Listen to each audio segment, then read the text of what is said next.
May well be just one or two very isolated hit and miss showers across England and Wales, but here it's mostly about the heat and humidity. A really hot day across the southeast of England in particular, the mid-30s Celsius possible, and quite likely the low 30s more widely across England and the east of Wales.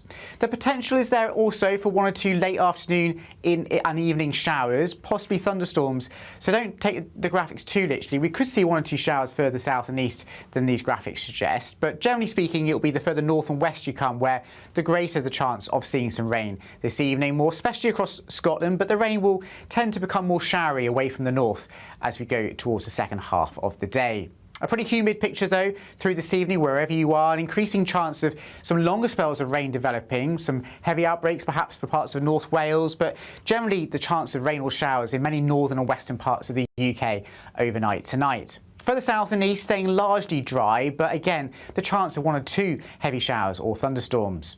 An uncomfortably warm night for sleeping, quite humid, temperatures perhaps staying in the high teens Celsius in some southern areas.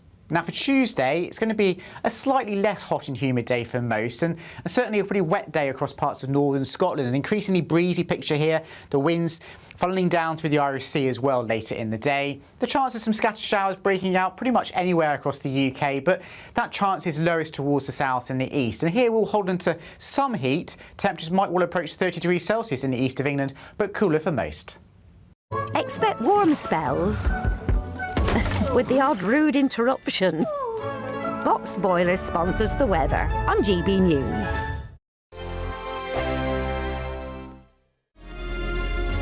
Thank you, Britain, for making GB News Radio such a huge success.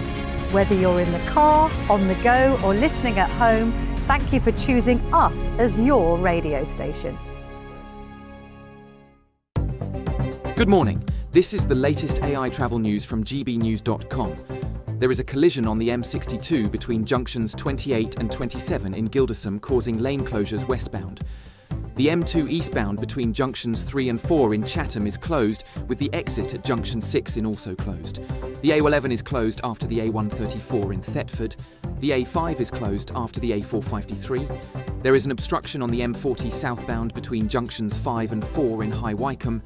The M5 southbound between junctions 5 and 6 has a lane closure. And on the trains, Cross Country and Great Western Railway services have reduced service between Newport and Cardiff Central. For more travel news, go to gbnews.com.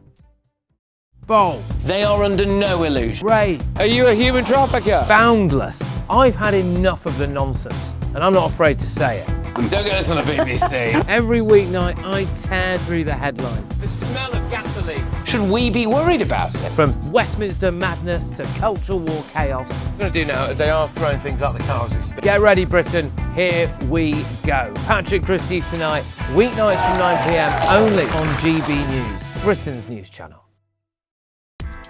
Join me, Nana Okoye, for an informative, interactive news programme with a difference. It's fun. No, he didn't say that, Dave. I'm so surprised. I think there's an element of truth to that. Join me from 3 p.m. every weekend, only on GB News, Britain's news channel. Some people enjoy lazy Sunday mornings, but not me. What's the truth of the matter? So that's a very live question. Would you support him if he waters down these plans? Before the spin sets in, I'll be getting to the truth. This is personal. No soft questions, no easy answers. It's one thing if the state has rules in this country. It's another thing whether the police and others actually police them. Setting the agenda and holding those in power to account. You can't really blame her if the system is set up this way. You will not want to miss it, trust me. The Camilla Tominey Show, Sundays from 9:30, only on GB News. Westminster's full of talk, but out here, it's the real world. Am I allowed to talk now? No, that's it. This is where it matters, real people and real lives. That's what politics is all about. The fact has Trump made a good start? No. Straight answers, no spin, and just a couple of pints. How many fingers have I ever got up? About 10. So join me for Lee Anderson's Real World every Friday at 7 p.m, only on GB News. The People's Channel, Britain's news channel. More and more people are now tuning in to GB News. They shape our programmes, we try and incorporate them in our shows as much as we can. Our audience are really interactive. Our listeners, our viewers, they're growing. And that's because they tell their friends and family about what we're doing here at GB News. It feels like the depth of that connection has strengthened as well. Thank you so much for speaking to us on GB News. Come and say hello to everybody that's here from GB News. It's been an exceptional event. We've come a long way here now. Thank you, GB News! What's so unique about GB News viewers is that they really, really love our country. And they talk about us so proudly. We're on a journey together. We are here for all of Britain. We believe in this country, we believe in its people, and we believe in all of the communities who live here. That's what makes us the fearless champion of Britain.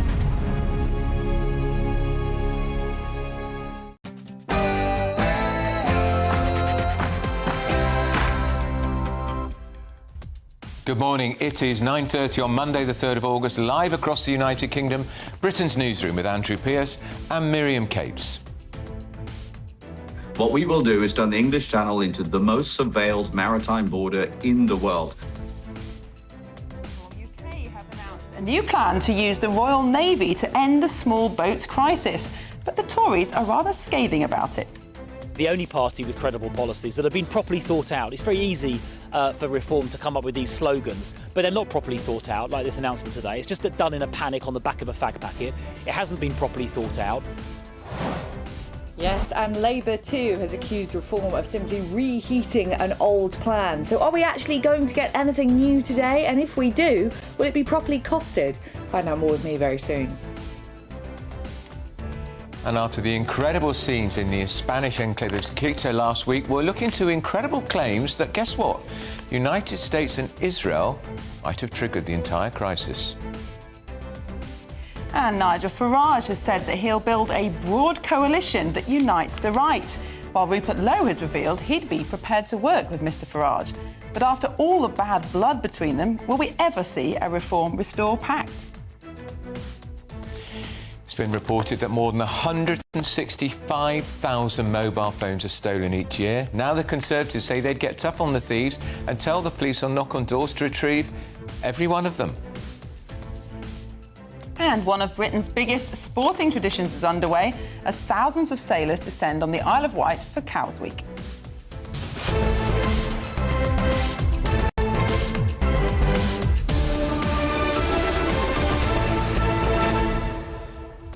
Well, I heard Chris Philp, the Shadow Home Secretary, talking on the breakfast show about this. The police will be mandated to go after every crime. Brilliant idea.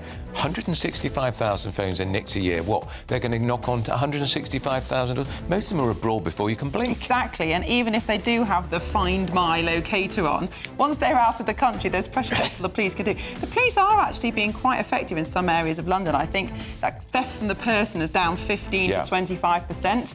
We had a GB News exclusive last week on how vigilantes are tackling pickpockets, but the police are certainly doing a lot. But it is an enormous crime. I think only 1 in 100 are solved at the moment. I know, and also they say that also if anyone's bike is pinched, you're going to get your bike back. Where are all these police officers coming from? Mr Philp, the Tories axed 20,000 police numbers. Did they not?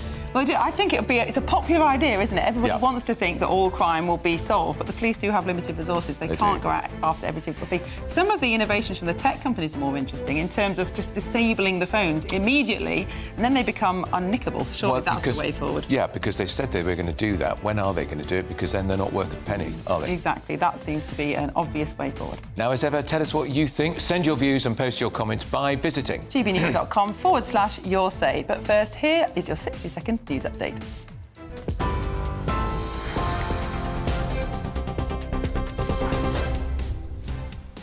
Good morning. Your headlines at 9:34. Reform UK has promised to use the Royal Navy to seal off the channel to small boat migrants in a plan named Operation Fortress, which would intercept all migrant boats and return them to France or Belgium. It comes as more than 2,000 migrants have made the crossing since Andy Burnham entered number 10. Donald Trump says the US and Iran have reached a deal over the Strait of Hormuz, with talks due to go ahead later today. The claim comes after the US president cancelled what he described as massive strikes on Iran over the weekend. Meanwhile, back in the UK, economists are warning Britain could be heading for recession if the conflict in the Middle East persists. Some breaking news. A 35-year-old man has been arrested following the death of a 9-year-old girl who was found seriously injured at an industrial estate in Aberystwyth. The child was taken to hospital but sadly died. Her death is being treated as suspicious. A British national has survived a mid-air helicopter crash that left 2 other firefighters dead while they were battling wildfires in Greece. More than 100 homes northwest of Athens have been destroyed, with nearby villages evacuated. Those are the headlines for now. More news at the top of the hour. Tune in to GB News Radio wherever you are. Online, on DAB digital radio, on TuneIn, on Radio Player, on Nation Player and on your smart speaker.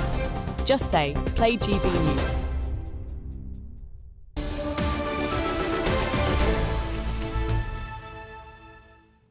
Hello, good morning and welcome. You're watching and listening to Britain's Newsroom. We're live across the United Kingdom on GB News with Andrew Pearce, who's back from his holidays, and me, Miriam Cates. Did you have a nice time? I did, very nice. In the south of France, beautiful, very hot, and of course there were forest fires, and that was very worrying for everybody in the south of France. Yeah. Well, to see them in Suffolk, my God. In Greece being reported today, yes, of course, we were reporting on this in Suffolk last week. Everywhere is very, very hot and dry, but I think what's being underestimated is the amount of human involvement in these fires. 9 out of 10 started by human activity in France. That's what the authorities are saying. But there is talk of thunderstorms today, certainly in certain parts of England, which we need, but it'll probably be the wrong sort of rain. Can make money on it. No doubt about that. Well, we do like to be obsessed with the weather in the UK. We do. Now, we're going to talk about reform because it's reheated, in my view. We've had this before, but they are putting flesh on the bones. Nigel Farage is doing a press conference at 11 o'clock this morning. We will be there. They say they are going to mobilise the Royal Navy. It'll be the biggest task force in the Channel since the Second World War. Tricky that we've only got 14 ships, to effectively turn back the boats. So they're saying that the Navy would intercept all of these small boats. Well, we're calling them big boats now because there was a record 165 migrants on one boat. Unbelievable. Last week, a mega dinghy. That the Navy would intercept them, return them to France or Belgium, wherever they've come from. But, of course, the big question is, Andrew, that will only work if the French and the Belgians accept that. I mean, there are many, many other legal problems as well, but fundamentally, if the French and the Belgians refuse to take those people back, what are we going to do? We're not going to start a war with France and Belgium, I assume. And the international law says individuals cannot be transferred to another state unless that other country agrees to receive them. Indeed. And also, under the ECHR, which, of course, Reform want to leave, you have to process people first. You can't just push them back. So taking them in on a boat and then pushing them back to France would not be lawful. Although the Spanish do seem to have just done that yesterday in Ceuta. I think it's called something like collective expulsion, which is illegal. It was a brilliant operation. Absolutely. A brilliant operation. There were 60-odd thousand, 58,000 already back in Morocco, escorted back by the army, the military. But of course, that's a land border. That's right. It's a lot easier. You cannot push people back into the sea. But I think anybody with common sense would say, whose job is it to patrol the borders? Well, the Navy. And if people keep coming across the Channel, how are you going to put them off? Well, push them back again. They'll soon stop. Yeah. And yet we've become so entangled in all this human rights law that now people are saying, oh, you can't use the Navy to protect our borders. I don't think Nelson would have thought much of that. But also, you could just imagine some woke naval officer saying, I'm not doing it. Well, that is also a good point. They've probably got all sorts of HR law, which could be certain of it. Oh, we'll be going around in circles on this, Andrew, for a long time, I think. Let's talk to GB News political correspondent Olivia Utley. Olivia, morning. This is Reform trying to set the agenda like they often did in the past. Monday, beginning of the week, press conference. Nigel Farage's first press conference, I think, probably since May. He wants to talk about this plan to turn back the boats. It does sound a little familiar to me, this plan, Olivia. Yes, I feel almost nostalgic for these Monday morning press conferences, and not only because Reform always have very good croissants. It was interesting hearing what Nigel Farage said when he was setting the agenda every week. He hasn't done that for a few months. He has obviously been under a lot of criticism about the funding, the donation that he got, that £5 million. He will be standing up at 11 o'clock today to announce this new plan, Operation Fortress, to get the small boats turned back. As you say, Andrew, it's very similar to a plan that he talked about 2 years ago when he said, as Prime Minister, one of the very first things he would do is to ring the First Sea Lord and get the Royal Navy involved at turning back every single boat. There are obviously a plethora of issues with this. One of this is what happens if France and Belgium don't accept those migrants back. Another is the legalities of it. Yes, Reform would like to leave the EHRC, but lots of those human rights laws which stop us being able to turn back migrants are actually enshrined in our own British laws. So Reform would have to revoke those. Reform would argue, of course, that Parliament is sovereign, and if it were in government, it would revoke those laws, and that wouldn't be a problem at all. Let's just have a listen to exactly what Zia Yusuf said on GB News this morning. What we will do is turn the English Channel into the most surveilled maritime border in the world. And when you speak to our people in the armed forces and former members of the armed forces, they tell you, look, there's so much surveillance Britain does have access to. For example, military space satellite surveillance, which is completely siloed from things like infrared and radar. So we create an integrated surveillance command. So that's step one. So we know everything that's going on in the channel. Number two, we make crystal clear the orders, not just to the Navy. This is important your viewers also understand. This is a joint military operation between the RAF, the Army and the Navy. Well, Labour has called this a reheated policy, and Chris Philp, the Shadow Home Secretary for the Conservatives, has intervened too. Let's have a listen. We're the only party with credible policies that have been properly thought out. It's very easy for Reform to come up with these slogans, but they're not properly thought out, like this announcement today. It's just done in a panic on the back of a fag packet. It hasn't been properly thought out. When it comes to the economy, cutting welfare and cutting taxes, we Conservatives have a properly thought out plan to cut welfare and cut taxes and ease the cost of living crisis. We've done the proper thinking. Mel Stride and Helen Whately and our leader, Kemi Badenoch, have done the proper thinking on that. So harsh words there from Chris Philp, back of a fag packet stuff. Zia Yusuf's argument is that this policy would pay for itself without small boat migrants to house and accommodate in the UK. We wouldn't be looking at a financial issue. We'll hear a lot more at 11 o'clock this morning, but for now, back to you in the studio. Olivia, thank you very much for that report this morning. Well, we're now joined by Guy Dampier, who's a senior researcher at the Prosperity Institute. Guy, good morning. Thank you so much for joining us on Britain's Newsroom. Very interesting proposal from Reform UK. I think a lot of our viewers will think this is just common sense. That's what the Navy are there for. But what happens if the French do not agree to take back the migrants who have left their shores? Good morning. I think that it probably is the most difficult part of it. I think Reform are probably relying on the fact that they've been speaking with Bardella from Rassemblement National. There is a chance you have Rassemblement National government by the time a Reform or whoever's next in power is there, and that they would be able to cut some kind of deal. But fundamentally, with pushbacks, it will only work if the other side is willing to actually accept those people. Otherwise, you end up with them trapped in a sort of no man's land. We'll have to wait, I'm afraid, for the detail from them on how that's going to happen, although it's also going to be a diplomatic effort. So again, it'll be something that'll have to be negotiated.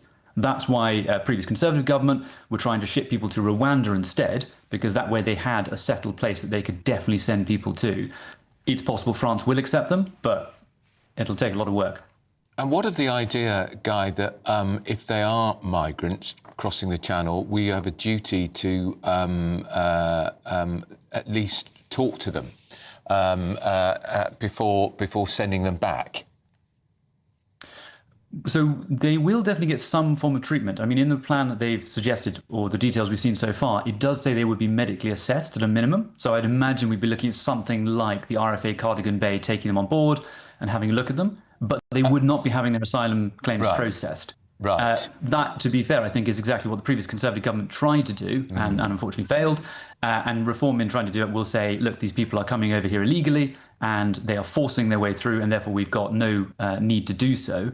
That's also sort of what happened in Ceuta. The actual reason why they're allowed to do that is because there was a judgment from the ECHR in 2020 which argued that if migrants were using force to get over the borders, then you were allowed to basically push them back. Yes, and of course, that was from the EU being pushed back outside the EU, whereas, of course, in this situation, we've got potentially Britain, which is outside the EU, doing this collective expulsion back into the EU. So we'll see if they're willing to agree to it both ways. What I don't understand, though, Guy, is why the French wouldn't be keen to join in this plan, because, of course, in some ways you could argue that they're perfectly happy for all these migrants to leave their shores and come to Britain. It means they then don't have to deal with them. But on the other hand, the draw of Calais, the draw of Dover, is creating these enormous migrant camps. We know that crime has gone through the roof in northern France. Local people aren't happy about it. Surely, if the French agreed to this plan, they'd very soon see these migrant camps dispersed. There'd be no reason to come to Calais if you couldn't get to the UK. I think for the French, the question basically is what would happen to them subsequently. Obviously, the French are upset because they think that we have very lax rules, first of all, about letting people in and giving them accommodation and food and everything else, but also having relatively easy labour market to get into illegally and not as much immigration enforcement as we need. So they think that we're failing on that front. I'm sure they would love to get rid of the camps in the north, but basically, if we push them back, the question then becomes, where do these people go? So even if fewer people are coming, there would still be a large number of people in France that they would have to work out what to do, which to some degree is why everybody within the European Union has to work out some kind of joint plan, because if they don't, then migrants from one area will just simply go to another. So they've got to actually sort their own borders out first. Although the good news is I think we are seeing them move towards that. After Ceuta, we had this letter, which was signed by 22 of the 27 member states. Very clearly, the politicians are beginning to understand that voters are absolutely fed up of this. Guy Dampier from the Prosperity Institute. I'm just saying, if you're listening on the radio, these migrants were swarming onto those dinghies. While we are giving them benefits and accommodation and food, they're going to keep coming in. We've got to turn off the tap. Absolutely. That's the point. They're coming here because we're a soft touch. Yeah, and they wouldn't come. Otherwise, they'd stay in France. It was really interesting seeing some of the reports from Ceuta over the weekend, correspondents, including our own Dougie Beattie, talking to the migrants, or the invaders, you might want to call them. Yeah, they are. They thought they were going to be well treated by the Spanish, given jobs, transported to the mainland. And they'd been told that by social media, potentially by the Moroccan government, who knows. And, of course, when they found out that wasn't the case, they were extremely disappointed. But migrants coming to this country are not disappointed. They're not. They do get what they've been promised. They do, and they're not even putting hotels now, they're being put in nice villages. Well, a Labour Party spokesperson said Reform have reheated an old announcement in their latest desperate bid to distract from their growing sleaze scandals. Anger and easy answers won't bring crossings down. The serious action we've taken has started to have a real impact, has led to 46,000 attempted crossings stopped, 70,000 people with no right to be here removed. We know there's more to do on this complex issue. And what they don't say, of course, is 2,000 migrants who illegally crossed since Andy Burnham became Prime Minister. Exactly. 46,000 crossings stopped, but then they just try again. Of course they do. Still ahead. We're going to get reaction to these astonishing claims that the United States might have had a hand in those 60,000 migrants who stormed that Spanish enclave last week. Coming up next, the Tories unveil plans to crack down on Britain's phone theft epidemic. But first of all, if, like Andrew, you're in search of some holiday sun, here's the forecast for our top European destination.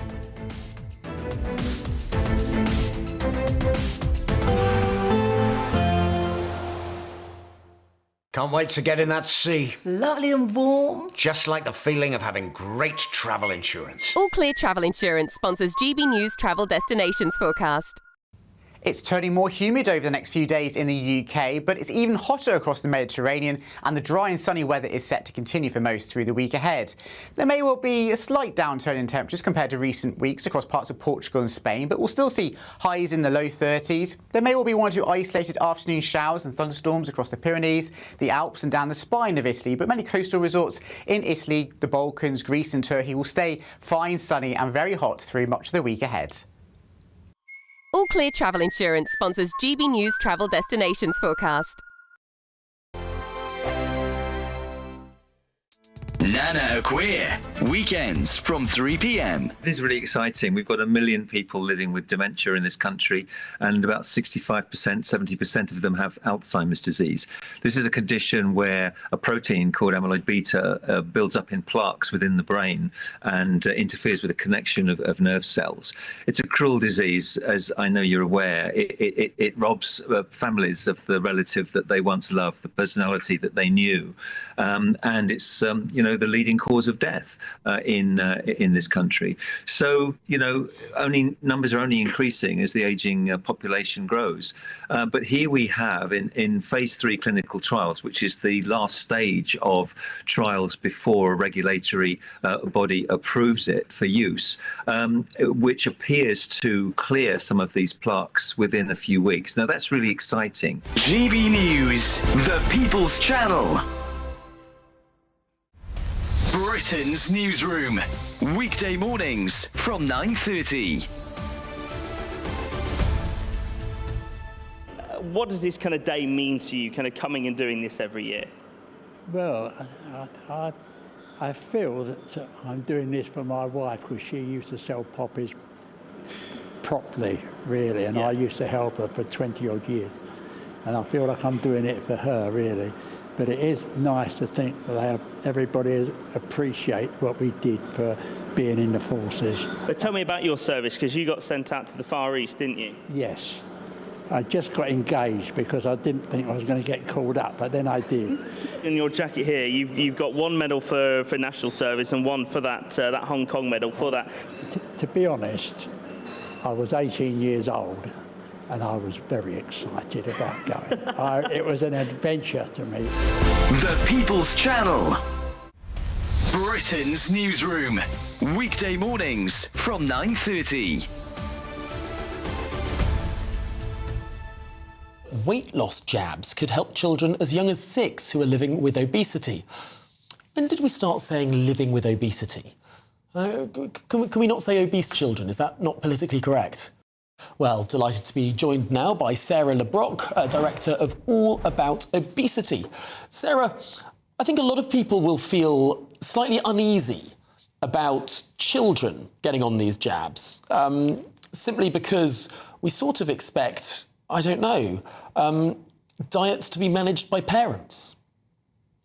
Yeah, I can totally understand why people would think that. But the point we're not talking about just overweight children here. We're talking about children living with obesity. And interestingly, you say, why do we say living with obesity? It's because they're living with a chronic condition. GB News, the People's Channel.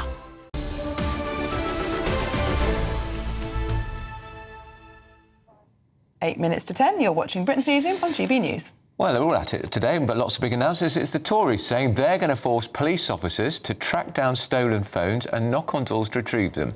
It's been reported that thieves take more than 165,000 mobile phones each year.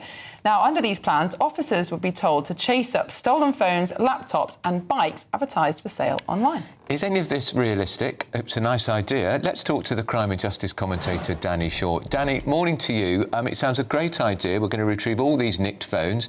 I thought most of them were abroad before you could even blink. Yes, it is a nice idea. The reality is that phones at the moment can't be blocked from being essentially repackaged and resold. And unless the manufacturers do that to make them obsolete, to make them in effect a brick, then phones are going to remain a commodity and they're going to be stolen in their thousands and tens of thousands. Obviously, there is more that police forces can do. Some forces are better at it than others. And Chris Philp's idea, which is to actually require police to follow up on the geolocation signals of devices that are stolen and to follow up on stolen goods that are advertised for sale, is something that forces should be doing. Forcing them to do it strikes me as a sort of completely against what the Conservatives used to do, which is to try and sort of let police forces run the constabularies themselves, let chief constables and police and crime commissioners decide their priorities. Stepping in as the Home Secretary to order forces to do this seems to be completely contrary to what Chris Philp and the Tories did when they were in government. And I don't think it will work because it depends on resources, and some forces simply do not have the staff to be able to do all of that. They're so stretched as it is.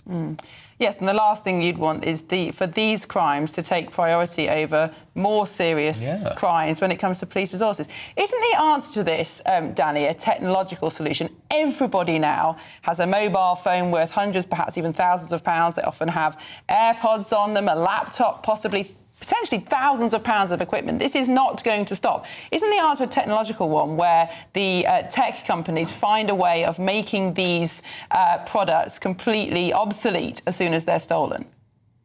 Yeah, that's absolutely what needs to be done. And I think there have been some inroads made by Sir Mark Rowley, the Met Commissioner, who's been pushing for this with the manufacturers of these companies, to try and do that. Because obviously once that happens, then apart from the phones being dismantled and some of the parts being used, which can happen, and there is a market for that, they just won't have the value that they have at the moment.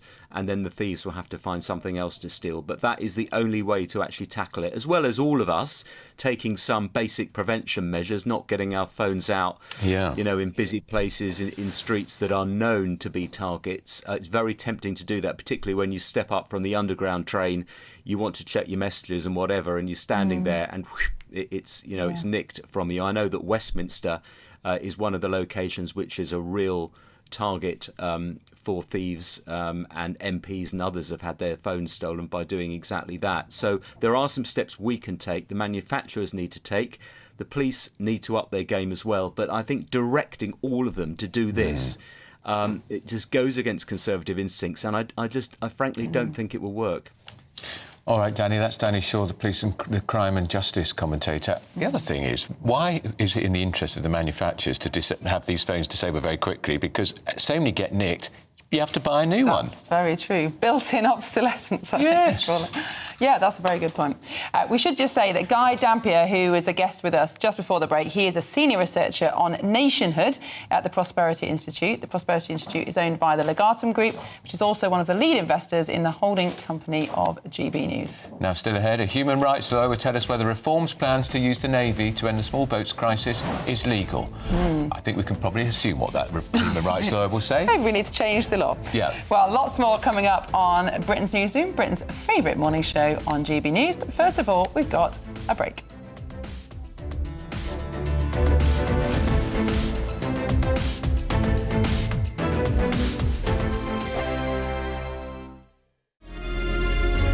Thank you, Britain, for the thousands of you who are becoming friends of GB News every week. You're not only watching and listening to our programmes, you're becoming part of them too.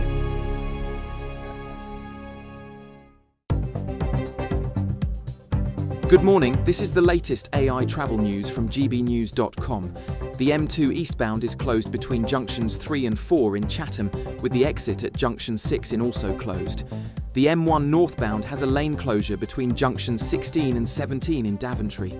The A11 is closed after the A134 near Thetford, and the A5 is closed after the A453. In Scotland, the M80 southbound has lane restrictions and queues between junction 4 at Mollinsburn. And on the trains, cross-country and Great Western Railway services have reduced service between Newport and Cardiff Central. For more travel news, go to gbnews.com. We're celebrating a golden summer with your chance to win a real gold bar. That's right, a fine gold bullion bar worth over £5,000 could be yours. We're also going to make sure your finances are fabulous with £60,000 in tax-free cash. For a chance to win, text GOLD to 63225. One entry costs £2.50 plus one standard network rate message. Or text BONUS to 63225. 5 entries cost £5 plus one standard network rate message. Go to gbnews.com/win. Entry start at £2.50. Call 0903 686 3232. Calls cost £2.50 plus your network access charge. Or post your name and number to GB22 PO Box 8690 Derby DE1 9TT. UK only. Entrance must be 18 or over. Lines close at 4 p.m. on the 21st of August. This is a network giveaway. Entries will be pulled. Please check the closing time if listening or watching on demand. Good luck. At the stroke of midnight, the news doesn't stop, and neither do we. Day in, day out. Forget stuffy late-night TV shows. We're giving you a front-row ticket to the centre of the political universe. Because breaking news doesn't wait for the morning.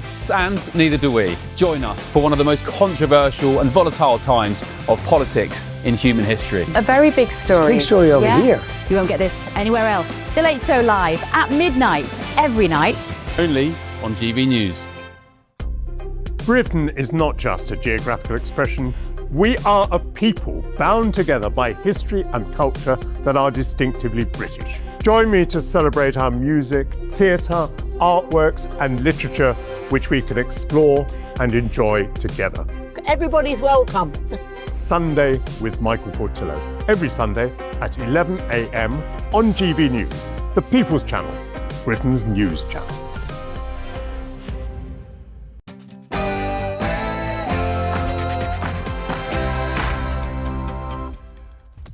Good morning. It's 10 o'clock on Monday, the 3rd of August. We are live across the United Kingdom. This is Britain's Newsroom with Andrew Pearce and Miriam Cates. What we will do is turn the English Channel into the most surveilled maritime border in the world.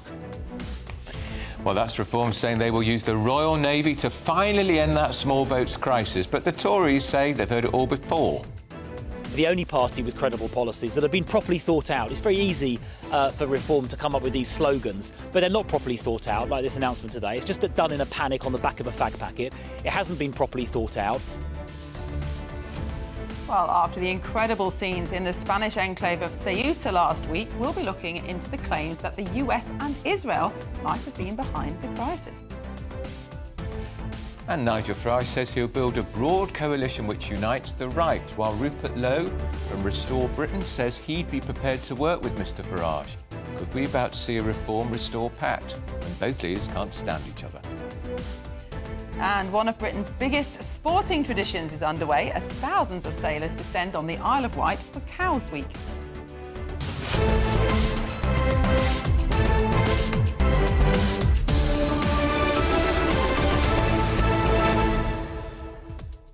Fascinating offer from Restore, isn't it, to Reform? We will work together. 5 pledges. There's got to be the eye-catching one is the referendum on the return of capital punishment, which I think would be very popular in this country, particularly of late. Well, I think there's a core. Actually, there is an argument for a referendum because capital punishment was outlawed by MPs in the 40s with a private members' bill, which meant it was never in a manifesto.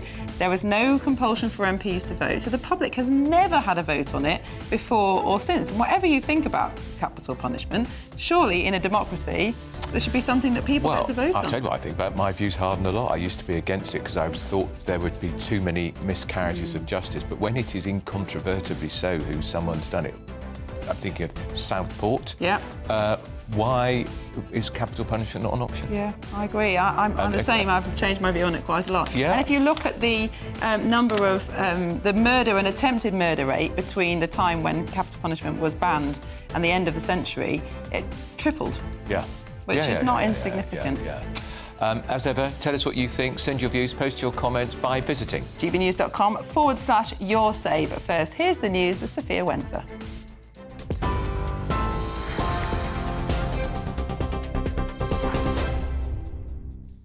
Andrew, Miriam, thank you and good morning. It's just gone 10 o'clock. These are your headlines. Reform UK has promised to use the Royal Navy to seal off the channel to small boat migrants in what they pledge will be the biggest military operation in the English Channel since the Second World War. The party unveiled plans for Operation Fortress, which would intercept all migrant boats and return them to France and Belgium. It comes after more than 60,000 migrants from Morocco descended on the small Spanish enclave of Ceuta in just a matter of hours. But the Shadow Home Secretary Chris Philp told GB News this morning Reform do not have a credible plan. We're the only party with credible policies that have been properly thought out. It's very easy for Reform to come up with these slogans, but they're not properly thought out, like this announcement today. It's just done in a panic on the back of a fag packet. It hasn't been properly thought out. But speaking to GB News this morning, Reform UK spokesman for Home Affairs, Zia Youssef, defended the party's plan. What we will do is turn the English Channel into the most surveilled maritime border in the world. And when you speak to our people in the armed forces and former members of the armed forces, they tell you, look, there's so much surveillance Britain does have access to. For example, military space satellite surveillance, which is completely siloed from things like infrared and radar. So we create an integrated surveillance command. So that's step one. So we know everything that's going on in the channel. Number two, we make crystal clear the orders, not just to the Navy. This is important your viewers also understand. This is a joint military operation between the RAF, the Army and the Navy. It comes as the Prime Minister has vowed to be relentless in tackling the number of migrants crossing the English Channel on small boats, as more than 2,000 have made the journey since Andy Burnham entered number 10. Donald Trump says the US and Iran have reached a deal over the Strait of Hormuz, with more talks due to go ahead later today. The claim comes after the US president cancelled what he described as massive strikes on Iran over the weekend. Meanwhile, back in the UK, economists are warning Britain could be heading for a recession if the Strait of Hormuz remains closed until spring next year. It's reported the economy will shrink by 0.2% in 2027 if the conflict in the Middle East persists. It comes as new analysis shows UK drivers have stolen almost £200,000 of fuel from petrol stations on average every day since the Iran war broke out and sent prices soaring. Incidents of fuel being taken from forecourts without payments have risen by a fifth in the 5 months since the 28th of February. That's according to figures from Forecourt Eye. Some breaking news. A 35-year-old man has been arrested following the death of a 9-year-old girl who was found seriously injured at an industrial estate in Arbroath. Police Scotland said officers were called to Elliott Industrial Estate in the early hours of this morning after the schoolgirl was discovered there with serious injuries. The force said she was taken to hospital in Dundee, where she sadly died. The English FA is reportedly set to withdraw its support for Gianni Infantino's re-election as FIFA president following his bungled effort to sell off stakes in the World Cup to private investors. It comes after the Football Association of Wales withdrew its support. Infantino announced last week he was scrapping the widely criticised plan, but his decade-long reign on the head of FIFA remains under intense scrutiny. A British national has survived a mid-air helicopter crash that left 2 other firefighters dead while they were battling wildfires in Greece. A Greek and a Danish national died after 2 firefighting aircrafts crashed mid-air northwest of Athens.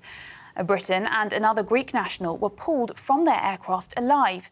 More than 100 homes northwest of Athens have been destroyed, with nearby villages evacuated. Britain is set to sizzle today with heat health alerts in place for most of the country as temperatures are forecast to reach the mid-30s. The Met Office are forecasting a high of 35 degrees in parts of England today, which is higher than the forecast for the Greek islands of Mykonos, Rhodes and Santorini. The alert warns the heat could place extra pressure on the NHS, with more vulnerable people likely to require medical treatment. Ariana Grande has announced she is taking a break from public life following, quote, endless ongoing scrutiny over her health. A representative for the Wicked star said that she had withdrawn from a theatre production in London in 2027 and would finish her current tour healthily and happily. Ariana's appearance has come under scrutiny in recent months, especially following the release of her new music video, Petal. She has publicly insisted that she's healthy, but fans have continued to speculate about her weight loss. Those are the latest GB News headlines. Now it's time for the finance. Taking the ups and downs in our stride. Stilts Home Lifts sponsors the GB News Finance Report. Here's a quick snapshot of today's markets. The pound will buy you $1.3457 US and 1.1678 euros. The price of gold is £3,017 per ounce, and the FTSE 100 is at 10,866 points. GB News Finance Report, brought to you by Stilts Home Lifts.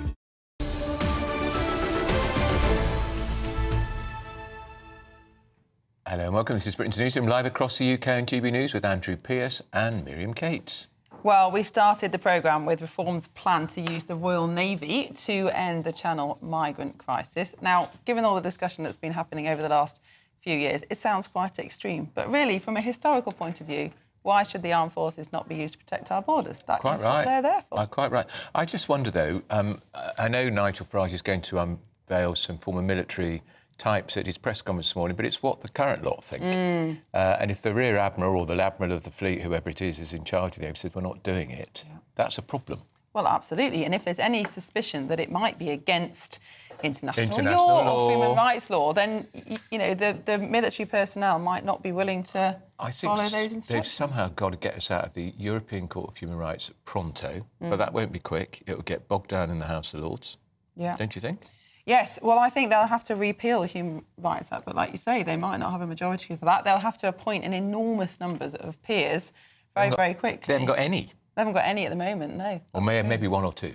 That's true. Although normally the House of Lords is fairly reliable at putting through manifesto commitments. Yes. So if it was a clear manifesto commitment, if people voted for it, and if that party won and became the government, I think the House of Lords would have to... and if they don't, they can invoke something called the Parliament Act, which then just completely subverts the House of Lords and the will of the Commons prevails. Absolutely. So it's an interesting idea, but we have heard it before, that they returned to France, and they point to what happened in Australia 10, 15 years ago, where it worked. But the English Channel, of course, is the busiest waterway in the world. Right.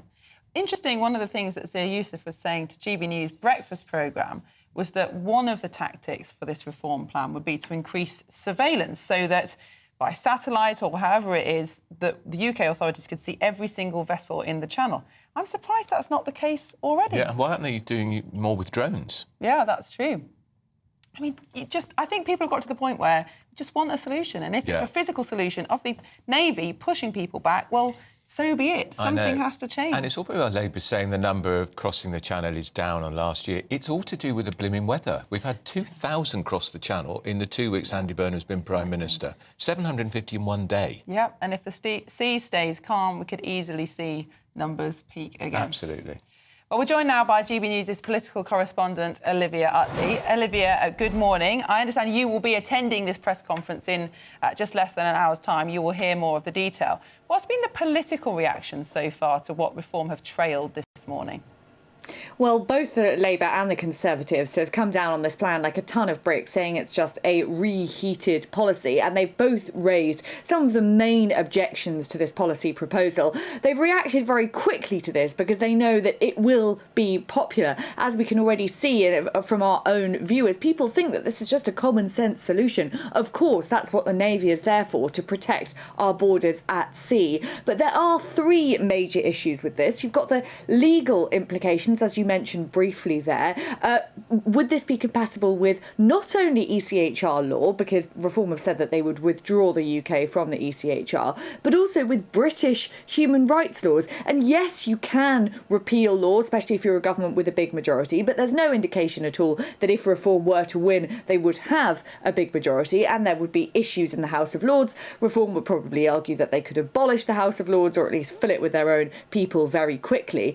There are also diplomatic issues with this. What happens if the French and the Belgians don't want to accept migrants back? And to be honest, why would they want to? Well, Reform's answer to that is that they've spoken to the National Rally Party, who are now popular. Macron at the moment is a sitting lame duck president. National Rally's Jordan Bardella has said that he wouldn't be particularly averse to this plan. At the moment, not only is he not the president, he's not actually even National Rally's nominee. So there are a lot of hurdles to get through there. And then, of course, there are the logistical and financial implications of this. The Royal Navy has been hollowed out for at least a decade, if not more. We are constantly hearing from Navy veterans saying that the Navy is just not in a fit state to operate. This would put a massive strain on our Royal Navy. Well, Reform would argue, of course, that we could put more money into the Royal Navy if we weren't paying to accommodate tens of thousands of illegal migrants here in the UK. Let's just have a listen to what Zia Youssef said to GB News this morning when defending the policy. What we will do is turn the English Channel into the most surveilled maritime border in the world. And when you speak to our people in the armed forces and former members of the armed forces, they tell you, look, there's so much surveillance Britain does have access to. For example, military space satellite surveillance, which is completely siloed from things like infrared and radar. So we create an integrated surveillance command. So that's step one. So we know everything that's going on in the channel. Number two, we make crystal clear the orders, not just to the Navy. This is important your viewers also understand. This is a joint military operation between the RAF, the Army and the Navy. Well, that's what Zia Youssef has to say, but Chris Philp, the Shadow Home Secretary, has called it back of a fag packet stuff. He doesn't think it's properly costed. Let's have a listen. we're the only party with credible policies that have been properly thought out. It's very easy for Reform to come up with these slogans, but they're not properly thought out, like this announcement today. It's just done in a panic on the back of a fag packet. It hasn't been properly thought out. When it comes to the economy, cutting welfare and cutting taxes, we Conservatives have a properly thought out plan to cut welfare and cut taxes and ease the cost of living crisis. We've done the proper thinking. Mel Stride and Helen Whately and our leader, Kemi Badenoch, have done the proper thinking on that. And Andy Burnham, the Prime Minister, has also broken his silence on this migration question, which is obviously a very, very difficult, thorny issue for Labour. He was speaking yesterday before Reform announced its policy, but let's have a listen. The number of crossings is down by 50% this year compared with the same period in 2025. And the month we've just had, July, has been the lowest number for 6 years of people crossing. So clearly progress is being made, but we're not complacent, and it's why I am here. It's why I've come down on Sunday to see the team, to listen to what they think needs to be done, what further can be done. So we're just going to be relentless. People want to see this issue addressed. I heard that on the doorsteps in Makerfield, but we also need to build a system that offers safe routes for people as well, because that also takes away the selling point of the gangs. So Andy Burnham's argument is essentially that what they're doing at the moment is working. Looking at the stats, it looks as though he's got a point. Crossings are down 44% on this time last year. But in the last couple of weeks, those crossings have spiked again. We saw 700 arrivals last Thursday. And that's fueling the argument from Reform and the Conservatives that actually what's kept the numbers down isn't Labour's policies. It's just been a particularly choppy year in the Channel so far. The next few months will tell us one way or the other. Are Labour's policies working, or did we just have a lucky start to this year? Olivia, great question. Olivia Utley, thank you so much for that report this morning. Good questions there. Very good question, very good question. Very good question from one of our viewers who's written on gbnews.com/you'll say, Chris Cross. He says, send in the Navy, I am for it, but how will they be used? What will they do? They can't push the boats back and they can't land them back in France. Very good questions. Hopefully will be put to Reform at this. And just to remind people, when the Iranians bombed, tried to bomb the Cyprus military base, British military base, it took Britain a month to get a ship there, a month to get a warship there, and when it arrived there, it broke down. Yes. Good it point. wasn't a That's great a promising look. start. Although I think what Reform are saying is that they would use these small RV vessels with Royal Marines on, and they would take small numbers of migrants that can land on the beaches in France. And apparently these are in use quite frequently, and Royal Marines are very experienced at operating them. So maybe it wouldn't be the big warships that seem to take an awful long time to get out of dock. Well, is any of this what Reform is proposing legal? We're going to talk now to Shoaib Khan, who is a human rights lawyer. Good morning to you. Good morning. Are you going to tell us that whether Reform, if Reform tried to do this, that it will breach international law, maritime law, human rights law? I think you know the answer to that, because just listening to the conversation you were just having, the whole conversation seems to be how are we going to repeal all the laws we have, and how are we going to change the law, and how is Reform going to stuff the House of Lords with people who will actually do what it says? So I think that sort of answers your question. Of course, currently, as the law stands, whether internationally or domestically, yes, it is a breach of, many laws. And that's the reason. And it's not as if, this isn't the nastiest ever policy we've heard. I mean, we've all obviously, had Home Secretaries Suella Braverman and Priti Patel famously said, why can't we just send them off to a volcanic island a few thousand miles away? I mean, so all sorts of things. Even this, can we bomb them in the Channel? Can we, even the use of the armed forces in the Channel isn't the first time it's been raised. But the point is, I think at some point, what do you think our armed forces are for, if not to protect the integrity of our borders? It depends. No. So, definitely, I don't think they're there to protect the integrity. It depends what you mean by the integrity of our borders. I mean stopping people from coming here who have no right to cross. Yeah. But yes, that's the thing. I think, like we say, obviously there's, very, very powerful rhetoric used. For instance, we saw over the weekend, the past few days, sort of, invasions. Spain has been invaded But the point is, yes, 20 hours later, all the people had returned. So, I mean, if it was Not an all the invasion, people. I I'm think not there are still really sure. 7,000 or 8,000 in Ceuta with nothing to do and causing problems. Yeah, but that's the whole point as well. People see that Spain got rid of most of them, and they see poor old Britain, we can't get rid of any of them. And they're coming here illegally. They're coming here illegally. So firstly, I mean, obviously Spain didn't have to leave the ECHR to do that, and they've not. I mean, I don't know unless at some point it's proven that they breached the ECHR. But the point is, I mean, geographically, logistically, we're a different situation. We're not a land border. So we can't be using the exact same scheme. Obviously, we've seen, I think Australia was just mentioned here on some other programs. We've seen so many others, but everyone has their own border. Everyone has their own geography. Everyone has their own relationship with its neighboring countries. The biggest thing, I mean, like I think it was Olivia just mentioned, I mean, are we really going to convince France and Belgium to do this? If our only hope is the person, as she said, a man who's not even leader of his party, hopefully at some point he becomes that, then he wins an election, then he will cooperate with Farage to do this. I mean, I think that's probably, I mean, I don't know, is that really a realistic plan? Well, what if this happened then, Mr. Khan? So let's say Reform or some other party went into the next election. In their manifesto, it said that they would use, if they won, the Navy to return vessels to France and Belgium. Let's say that they won an election with a majority in Parliament. They then put the necessary legislation before the House of Lords, repealing the Human Rights Act, changing what other legislation is necessary. The House of Lords put that through because they are under a constitutional duty to agree with manifesto commitments. So let's say before the House of Lords passed that legislation, then it goes ahead. How could you have a complaint with that as a victory for democracy, surely? So, I mean, firstly, it's not. I mean, and I think, Why is it not? If that's what the people want and that's what the government delivers, that's what democracy is for. Yeah, so I'm going to answer that. So firstly, when we talk about humanitarian obligations or legal obligations, international law, it doesn't apply to the people. It applies to governments. And obviously, we've seen, obviously, Keir Starmer, the way his government fell. We know he was absolutely desperate to get numbers down somehow. Previously, Prime Minister. But the point is, they have to work within the law, and not just law as they can somehow force the House of Lords or threaten or blackmail the House of Lords to force their laws. It's not blackmail. But obviously, it's not international blackmail. law as well. It's not blackmail. Sorry? If it's the manifesto, they're not blackmailing the House of Lords into doing the job. Yeah, no, but the thing is, my point is, it's not just the voice the people have spoken, therefore, this is what must happen. Why? That's not... That's the point of having a general election. No, I mean, I think that's not what democracy actually is. Oh, right. If the general election is not the greatest manifestation of our democracy, what is?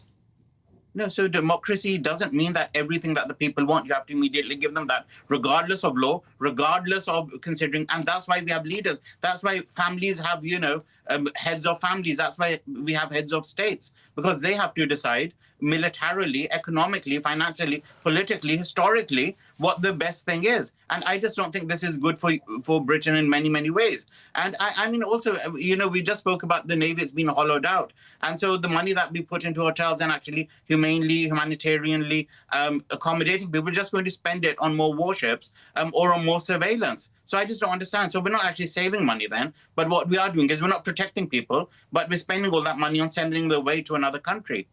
And also, I mean, and the biggest thing is obviously the whole point about this is that this is a deterrent. But the point is the channel crossing is a very, very recent phenomenon. So I think 2017-18 when it really started. So there are routes out there. There are tried and tested routes out there. People are just going to keep using those. While we spend billions on the Navy, not actually defending us or protecting us against, considering how dangerous and difficult the world is right now, is just defending us against these unarmed people coming from other countries in small boats. So we spent that billions of pounds, but what we're left with is people just using other routes to get to the UK. Mr. Khan, I'm afraid we're going to have to leave it there, but thank you so much for your time this morning.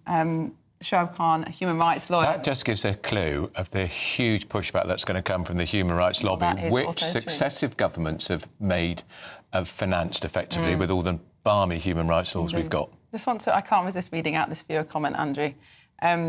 John says, I can't take this reform bashing from two failed Tory supporters. I think he means us. But we have been supporting this reform plan. I want this to work. And criticising the Tories plan. Maybe he's been watching us on mute, do you think? Yeah, I want it to work, but I'm just saying, if the French say no, how do they make it work? Bit tricky. But who knows? That's what democracy is for. At least that's what we believe anyway. Exactly. Time now for the Great British Giveaway. Your time is ticking for your chance to win £60,000 in tax-free cash and a real gold bar worth over £5,000. These are all the details you need. Welcome to Orla Santi by Domes Resorts, where we're celebrating a golden summer.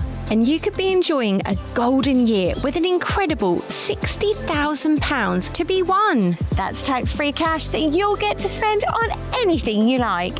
What would you do with it? You could relax knowing that we've got those day-to-day financial pressures sorted. Or find yourself celebrating in the lap of five-star luxury, somewhere like here, the Spritzeria. Plus, we'll give you a fine gold bullion bar worth over £5,000 that you can keep or gift to a loved one. Don't miss your chance to win over £65,000 worth of prizes.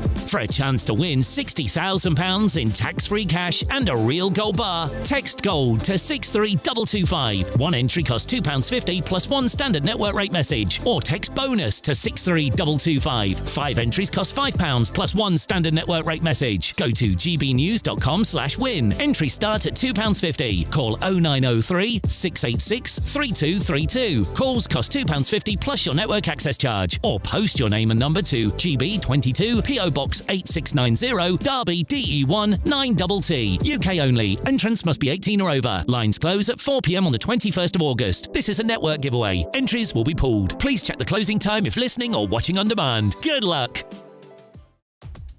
Good luck with that. Now up next, is the education system doing enough for young people who don't follow the traditional academic route? We'll be going through that and more with our panel, former Tory MP Mark Field and political commentator Andy Williams, who's briefly back in the UK. This is Britain's Newsroom on GB News. Do you trust what you're being told? Good, because neither do I. Those are just facts. I'm Alex Armstrong, and on my show, we'll expose the spin. Well, I want to answer that because you didn't let me last time, because you always speak over me. The broken promises. To deny that is denying the truth. And the hypocrisy. Needs to stop. You think we can allow? Politics, policy, parliament. Nothing is off limits. No sugarcoating, no fear of offence, just the truth laid bare. Tune in every Saturday and Sunday at 9 p.m. for Alex Armstrong Tonight, only on GB News, Britain's news channel. 5 hosts, 5 opinions, 5 fearless debates, 5 unfiltered takes on the day's news. 5 reasons not to be anywhere else on Saturday night. This is the Saturday 5. You got me good there. Britain's biggest Saturday night TV show. It's not a bad brand. Yeah. Uncensored. Very, very racy tonight on the unpredictable. What does she say? Can you translate it for us? And always entertaining. And how can a country go from being led by William Wallace Saturday nights from 6 p.m. only on GB News, the People's Channel. Britain's news channel. You're going to want to stay tuned, trust me. Join me, Nana Akwe, for an informative, interactive news programme with a difference. It's fun. No, he didn't say that, Dave. I'm so surprised. I think there's an element of truth to that. Join me from 3 p.m. every weekend, only on GB News, Britain's news channel. Here at GB News, we made a promise to tell your stories. And on the 6th of August, we're marking 5 years of doing exactly that. Celebrate with us by having your say. Join in the debates live on TV and radio. And tune in as your favourite presenters are live across the country, from Leeds to Aberdeen, from Belfast to Barry Island. Plus, join me in Essex for our biggest live show of the year. Tune in this Thursday, only on GB News, the People's Channel, Britain's news channel. At GB News, we love to hear from you, our loyal community. So drop us a line at gbnews.com/yoursay. There you can talk to each other and also to the presenters live on air. gbnews.com/yoursay, because GB News is your channel, Britain's news channel. You want to know what's really going on in the corridors of power? Labour don't know what to do with you half the time, and that makes you quite lethal in the chamber. Get behind the headlines with Chopper's Political Podcast. Join me, Christopher Hope, as I sit down with the great and the good of British politics. We'll see where this ruling takes us. These are the stories shaping our nation. Chopper's Political Podcast, available now on all platforms. Listen in and stay ahead.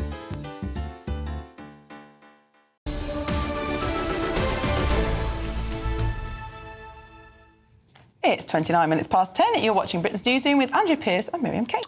We've got our panel, the former Conservative Minister Mark Field and political commentator Andy Williams. Welcome back, Andy, because you've been travelling a lot, so we haven't seen you for a long time. I've been sitting with Bev in DC. Yeah. A little bit. And since you last left, your mate Keir Starmer got the push. He did. What a shock. Nobody saw that coming. Yeah. and now we've got Andy Burnham, and he's got unlimited money for all the things, and it's going to be, it's just going to be wonderful. You're being rather cynical. No. It's going to be really Monday good. morning. That's terrible, isn't it? Yes. It's a point, though. He has spent a lot of money, Andy Burnham, already. Is it 96 billion so far, the pledge? Well, we've been talking about spending it. Because the other thing one has to remember is that the legacy that he gets, even from his own government, Rachel Reeves, of course, did a lot of spending in the early part with a lot of those bills to be paid in 27, 28 and 29. And it's a strange old time in politics, and there's always a bit of a honeymoon boost. I still wouldn't rule out the idea that we may have an election sooner than we all think. Do you think in the autumn? It's possible. I mean, interestingly, John Healey, of course, has said the budget's going to be on the 28th of October, and that is the moment of truth. Yeah. And it might well be that there'll be that window of opportunity in that next 3-month period to go to the country. It's a risk, particularly talking about a 10-year. Well, that's what made me think. When he said 10-year plan, I thought, oh, that sounds like a general and even this weekend, there's been talk about the idea, perhaps rightly so, all this devolution means we've got to have a written constitution. All of that looks that this isn't the manifesto on which this government was elected only 2 years ago. And of course, reform could be in a lot of trouble then, because we know there's a by-election coming up next week, but there could be another by-election if Nigel Farage is suspended from the Commons over the £5 million donation he took from Christopher Harborne, the Bitcoin billionaire, which he didn't declare. Gift. He would say gift. Sure. Well, I think that would play to straight into the hands of Reform UK if essentially the authorities ganged up. I'm not so sure about that. I have some sympathy with this. When this whole business about recall came in 2014, it was designed in part to deal with a little loophole, which was that if you had a prison sentence of less than 12 months, you weren't automatically kicked out of the House of Commons.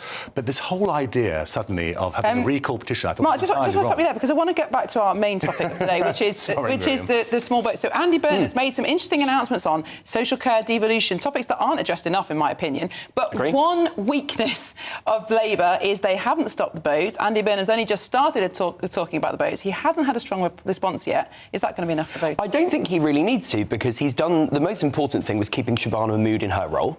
I think that was completely the right decision. By the way, I thought it was really funny that every newspaper in the country was, oh, Shabana's going to be Chancellor. I think a damning indictment on the lobby, but that's maybe a bit inside baseball. You've gone on very... Yeah, that was deliberate. No, in all seriousness... I never thought she was going to be Chancellor for what it's worth. No, well, she didn't want to be, and she's really enjoying this job, and she's been really good at it. I think she's been really effective, and what is important is we're not saying, as Rishi Sunak was, that it was even possible. We're never going to fully stop the boats. It's never going to happen. There will always be people who come across the border in that way. Now, I'm not saying it needs to be 50,000 or 40,000 or 30,000, but Sunak and previous Conservative governments, actually, Keir Starmer in the general election campaign, they were making unrealistic pledges about what was viable. And I think now what Labour are doing are making steady progress. The most important thing they've done is they have collaborated with France, and that is bearing fruit. I know people don't like how much money it's cost. 2,000 migrants have crossed the channel in the last 2 weeks. I know that. 2,000. That's a shocking figure.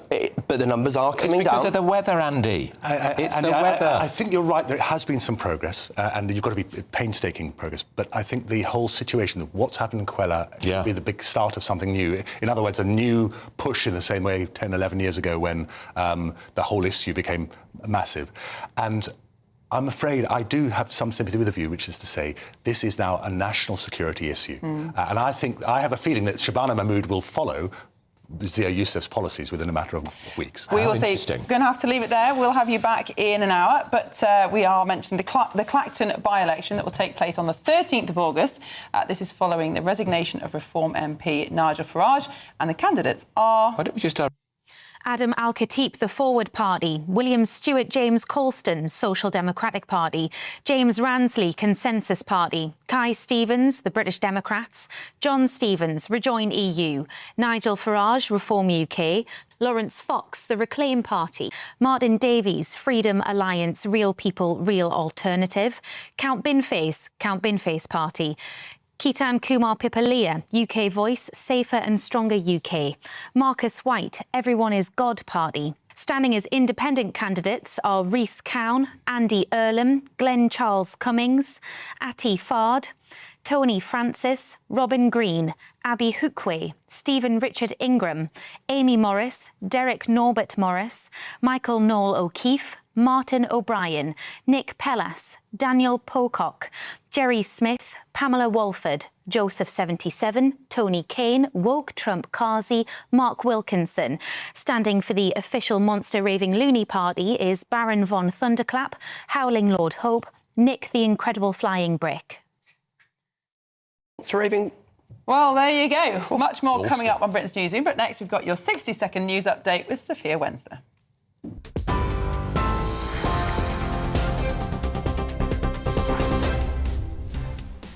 Andrew, Miriam, thank you. Your headlines at 10:35.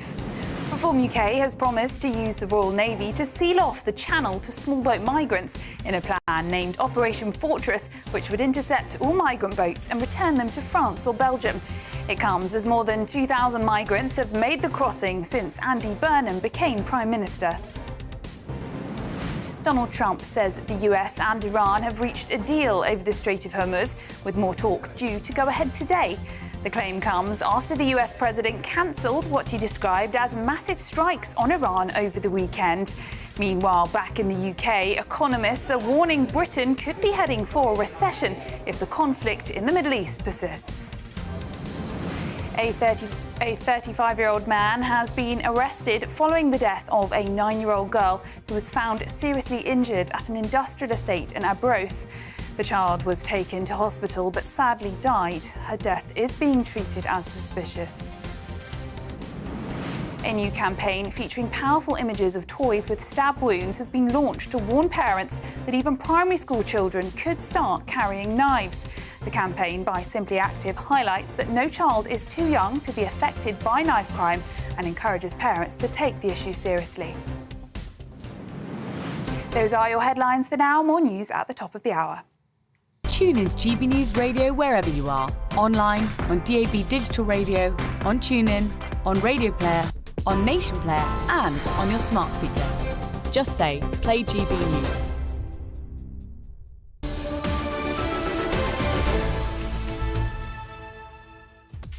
Up next, we're going to get reaction to those astonishing claims that the United States might have actually had a hand in those 60,000 migrants who stormed that Spanish enclave last week.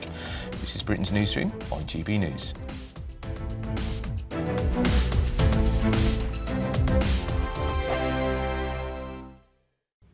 Good morning and welcome to your latest GB News weather update from the Met Office. Well, it's going to be a hot and muggy day for some parts of England and Wales, and a quite humid picture elsewhere too, with the potential for some rain or showers, mainly in the north of the UK today, and more particularly Scotland. So a pretty damp start to the day for the central belt, and the rain will gradually push its way ever so slightly further north as we go through into this afternoon. Showers will form across Northern Ireland and southern Scotland too, and there may well be just one or two very isolated hit and miss showers across England and Wales. But here it's mostly about the heat and humidity. A really hot day across the southeast of England in particular, the mid-30s Celsius possible, and quite likely the low 30s more widely across England and the east of Wales. The potential is there also for one or two late afternoon and evening showers, possibly thunderstorms, so don't take the graphics too literally. We could see one or two showers further south and east than these graphics suggest, but generally speaking it will be the further north and west you come where the greater the chance of seeing some rain this evening, more especially across Scotland, but the rain will tend to become more showery away from the north as we go towards the second half of the day. A pretty humid picture, though, through this evening, wherever you are. An increasing chance of some longer spells of rain developing, some heavy outbreaks perhaps for parts of North Wales, but generally the chance of rain or showers in many northern and western parts of the UK overnight tonight. Further south and east staying largely dry, but again, the chance of 1 or 2 heavy showers or thunderstorms. An uncomfortably warm night for sleeping, quite humid, temperatures perhaps staying in the high teens Celsius in some southern areas. Now for Tuesday, it's going to be a slightly less hot and humid day for most, and certainly a pretty wet day across parts of northern Scotland. An increasingly breezy picture here, the winds funneling down through the Irish Sea as well later in the day. The chance of some scattered showers breaking out pretty much anywhere across the UK, but that chance is lowest towards the south and the east. And here we'll hold on to some heat. Temperatures might well approach 30 degrees Celsius in the east of England, but cooler for most. Thank you, Britain, for making GB News Radio such a huge success. Whether you're in the car, on the go, or listening at home, thank you for choosing us as your radio station.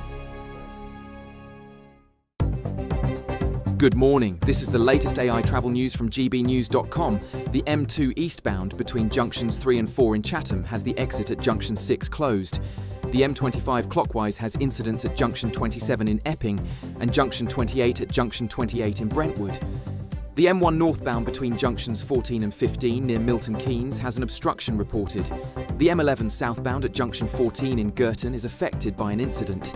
In Scotland, the A78 is closed in both directions between Dunlop Street and Ratho Street due to planned roadworks. And on the trains, Cross Country and Great Western Railway services have reduced service between Newport and Cardiff Central. For more travel news, go to gbnews.com.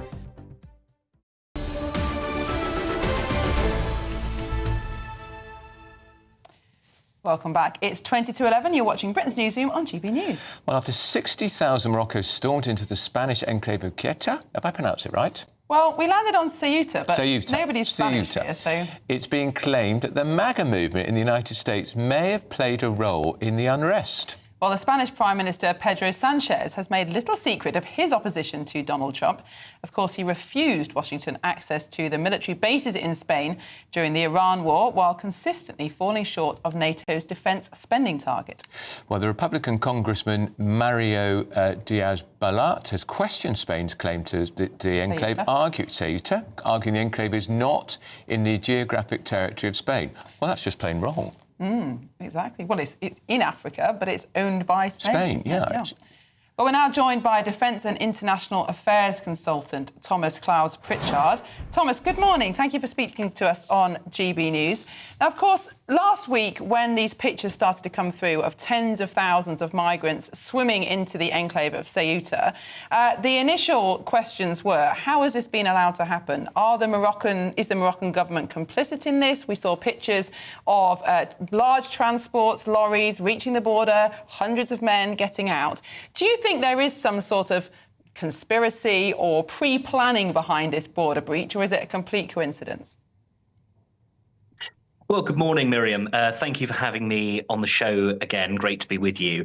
There's been an awful lot of speculation around all of this. There's been reporting, literally just in terms of the numbers, there's been reporting of 50,000. There have been other reports claiming it's as high as 80,000. So I think that in and of itself just goes to show how little we know, even after a few days have gone by. I've been speaking to a contact in Spain who is a political ally of Trump, who has actually said off the record that this may actually be down to a deliberate action by the Moroccan government in order to destabilize the region. There have been other claims that actually it's been because of pardoned prisoners for Throne Day in Morocco, but these are desperately poor people who may be claiming asylum or who may well be trying to find a better life. So there are all kinds of claims that are sort of swirling around in the press at the moment, and we'll only know after investigations have taken place.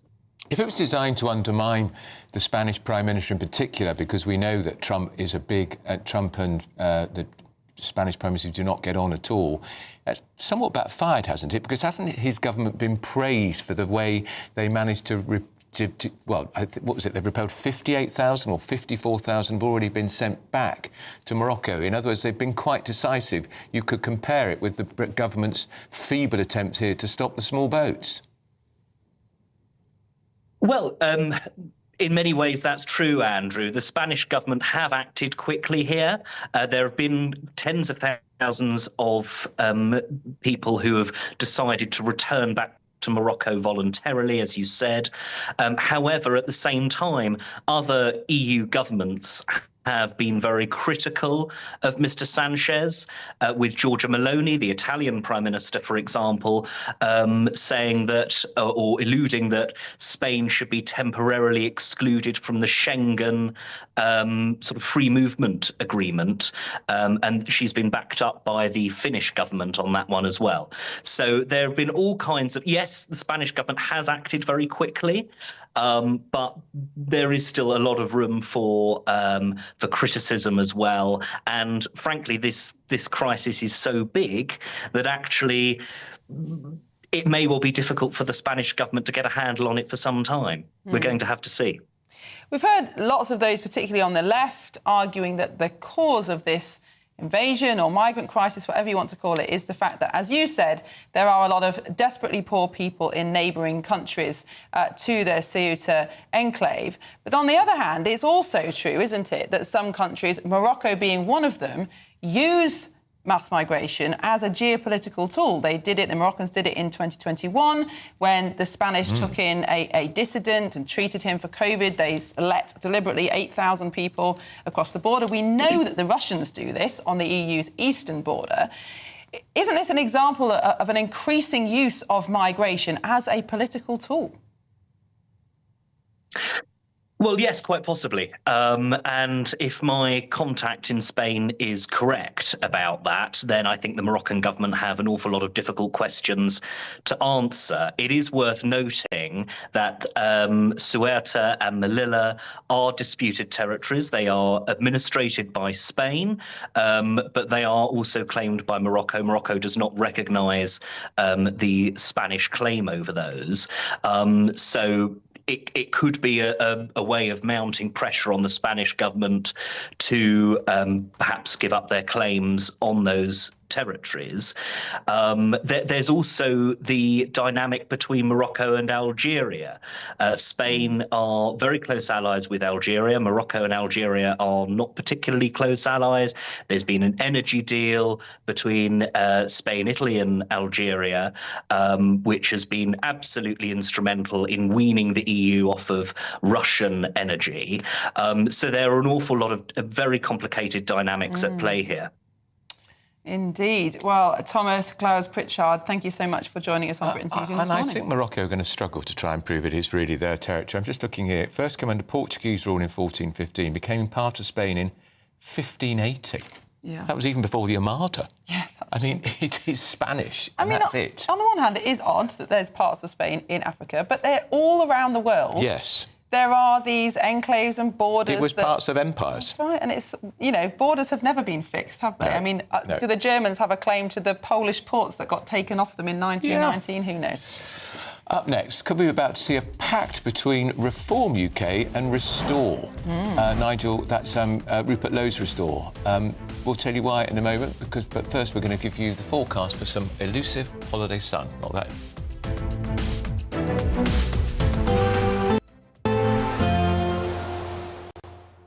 I forecast a perfect holiday in the sun.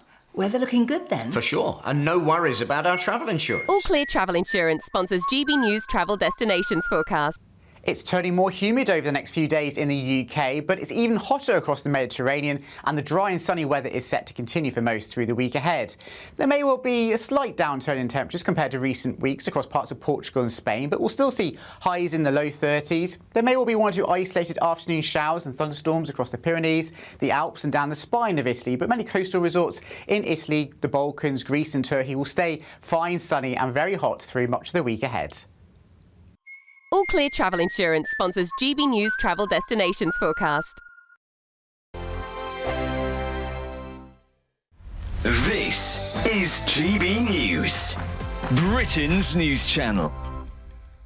Let's talk now to showbiz journalist Nelson Aspen and former US House Advisor Lee Cohen about this conversation. Good evening, gentlemen. Nelson, let me start with you. What has Oprah been criticised for here? Because a lot of people have taken a shot at her watching this interaction. That's right. Oprah is worth well over $3 billion. She does not need to present a retrospective of her greatest moments, but she is obviously desperate to stay relevant. And in this 1.5 hour special, the Harry and Meghan interview comes in at about 15 minutes. And it was obvious that she needs to backpedal. It is obvious that it was the greatest softball display of favoritism in broadcast history, almost. GB News, the People's Channel. This is GB News, Britain's news channel. Temperatures are set to soar again next week as heat health alerts remain in place across large parts of England. So my favourite meteorologist to talk to ever in life is John Ketley. John, good to see you. Looking very suntanned and gorgeous, it has to be said, in matching pink. John, we've got another heat wave on the way. Surprise, surprise. Hey, it's summer. Yeah, it seems to have been a very prolonged summer this year, didn't it? Obviously, it started early. We started with that very hot weather in May, which is unusual. And then we had further hot weather during June and again in July as well. So it seems a little bit different this year. It's been going on for so long. It's almost as if we've been really, the tentacles of Europe have been extending across the UK, and we've turned into a continental regime, really. GB News, the People's Channel. This is GB News, Britain's news channel. It's just a fact of life. You know, I'm of the generation, my grandfathers and great uncles all fought in World War II, but my children, you know, that's not a memory for them. They never met anyone who was in the Holocaust, and we have short memories. We're the TikTok generation. We have, 5 seconds worth of attention we put on anything. So I think it's a good step. UNESCO has had some scandals in the past, or at least they've chosen to recognize things that perhaps I don't think are all that significant, but the D-Day beaches I visited myself a few years back, they're very well preserved, by the way, so I'm not sure how much this adds in terms of resources or what it can really do to increase young people's knowledge of history, but it can't be a bad thing, can it? I mean, it's an amazing story all around, and it's a story that deserves to be told over and over and over again. GB News, the People's Channel.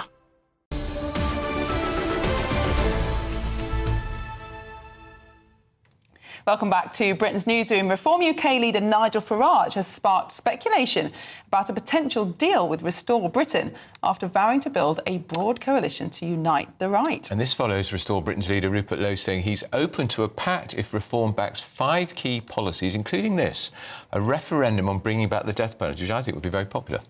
Well, Senior Research Associate at More in Common, Charlie Buckley, joins us now. Charlie, good morning. Thank you so much for joining us on the show. Now, this intervention from Rupert Lowe has been sparked by the Manchester mayoral by-election, hasn't it, where Restore beat the Conservatives. That was quite an extraordinary result. Yeah, that's not something that many people saw coming. This is in line with some troubles that we've seen the Conservatives have in elections recently. In the locals, maybe people easy to forget, but the Conservatives did much worse than they were hoping to. And similarly, in other by-elections that we've seen recently, such as in Makerfield and Gorton and Denton, they've similarly suffered quite a bit. So this was a good coup for Restore in Manchester. Although one thing that I think people in Reform would be keen to point out is that, like in Makerfield, the vote share that Restore achieved was not enough to swing things against Reform. It wouldn't have made up the difference anyway, even if all of those voters had been voting for Reform instead.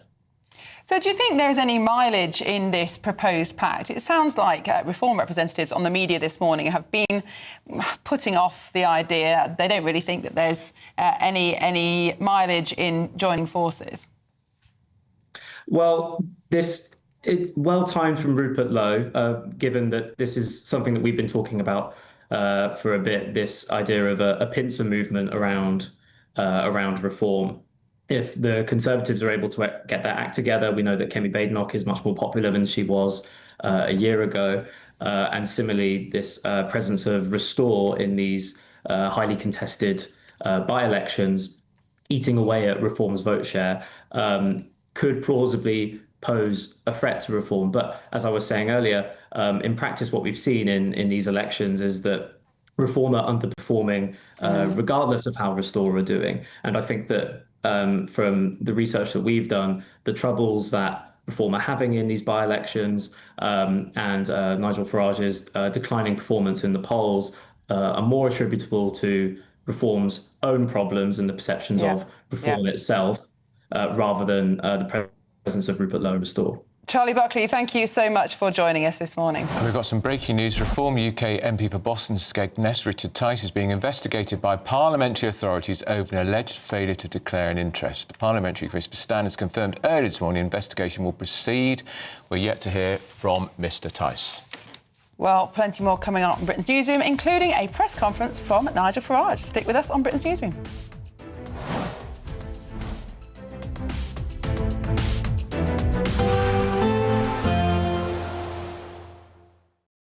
Today, clouds overhead, total zen within. Boxed Solar sponsors the weather on GB News. Hello, good morning. Welcome to your latest GB News weather update brought to you from the Met Office. Very hot and humid for many southern and central areas through today.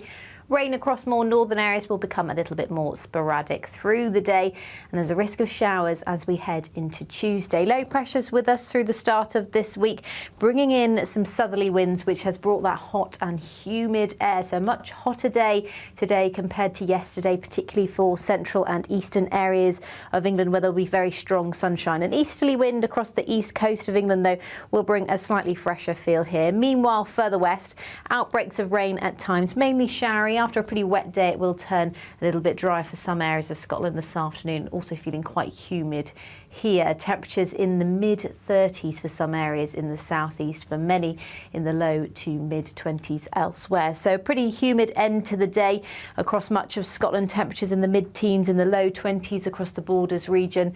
For Belfast, 22 degrees this evening. Further south, it's going to be quite wet across some areas of Wales. Some showery outbreaks of rain pushing up across Wales. Dry further south, though, across more southern areas of England and across the east. Now, this rain pushes further north through Monday night into parts of northern England as well as Scotland. It will turn heavy for a time as well. I think for many central and eastern areas, you're not going to see very much of this rain through the next 48 hours or so. And it is going to stay very humid overnight. Temperatures perhaps holding up above 20 degrees across the London area. So a mild start to the day on Tuesday. It will be a windier day on Tuesday, and there's a greater risk of showers for more western areas in the south as well. So for parts of southwest England and Wales, we could see some heavy downpours. Northern Ireland at risk of seeing some quite persistent thunderstorms as well into the afternoon, and some heavy rain for the far north of Scotland, so a bit more unsettled. Bye-bye. Today, clouds overhead, total zen within.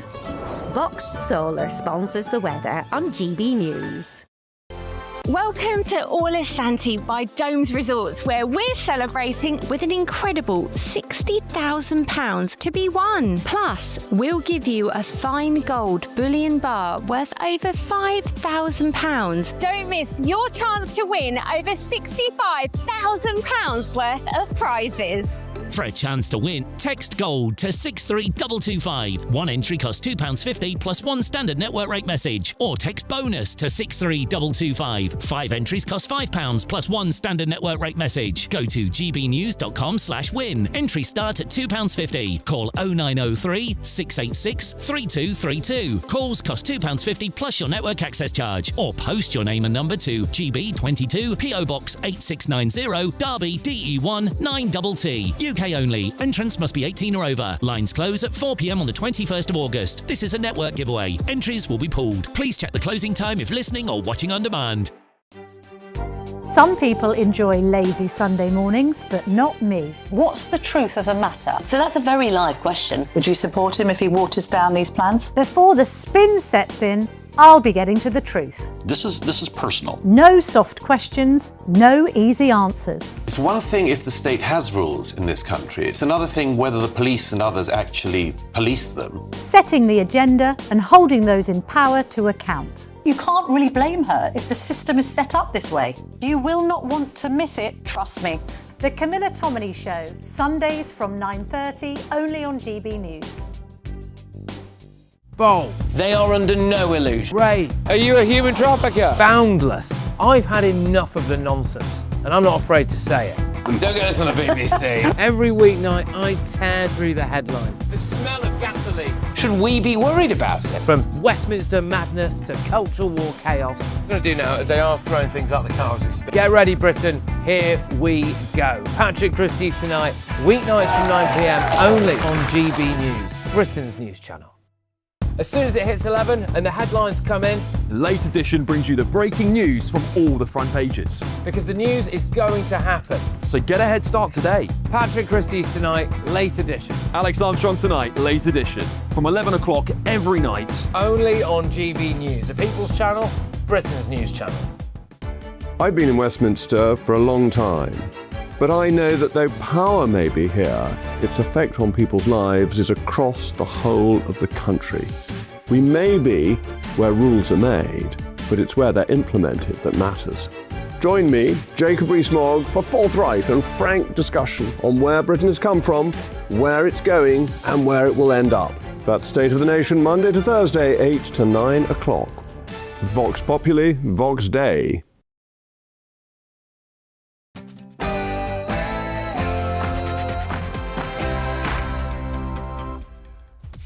It's 11 o'clock on Monday, the 3rd of August, live across the UK, Britain's Newsroom with Andrew Pearce and Miriam Cates. What we will do is turn the English Channel into the most surveilled maritime border in the world. Well, Reform UK say they'd use the Royal Navy to end the small boats crisis, but the Tories are scathing about the plan. The only party with credible policies that have been properly thought out. It's very easy for Reform to come up with these slogans, but they're not properly thought out, like this announcement today. It's just done in a panic on the back of a fag packet. It hasn't been properly thought out. And Nigel Farage says he'll build a broad coalition which will unite the right, while Rupert Lowe from Restore says he's prepared to work with Mr Farage. So will we see a Reform Restore pact? Bearing in mind those two men can't stand the sight of each other. Breaking news this morning, Reform UK MP Richard Tice is under investigation by parliamentary authorities over an alleged failure to declare an interest. And one of Britain's biggest sporting traditions is underway as thousands of sailors descend on the Isle of Wight for Cows Week.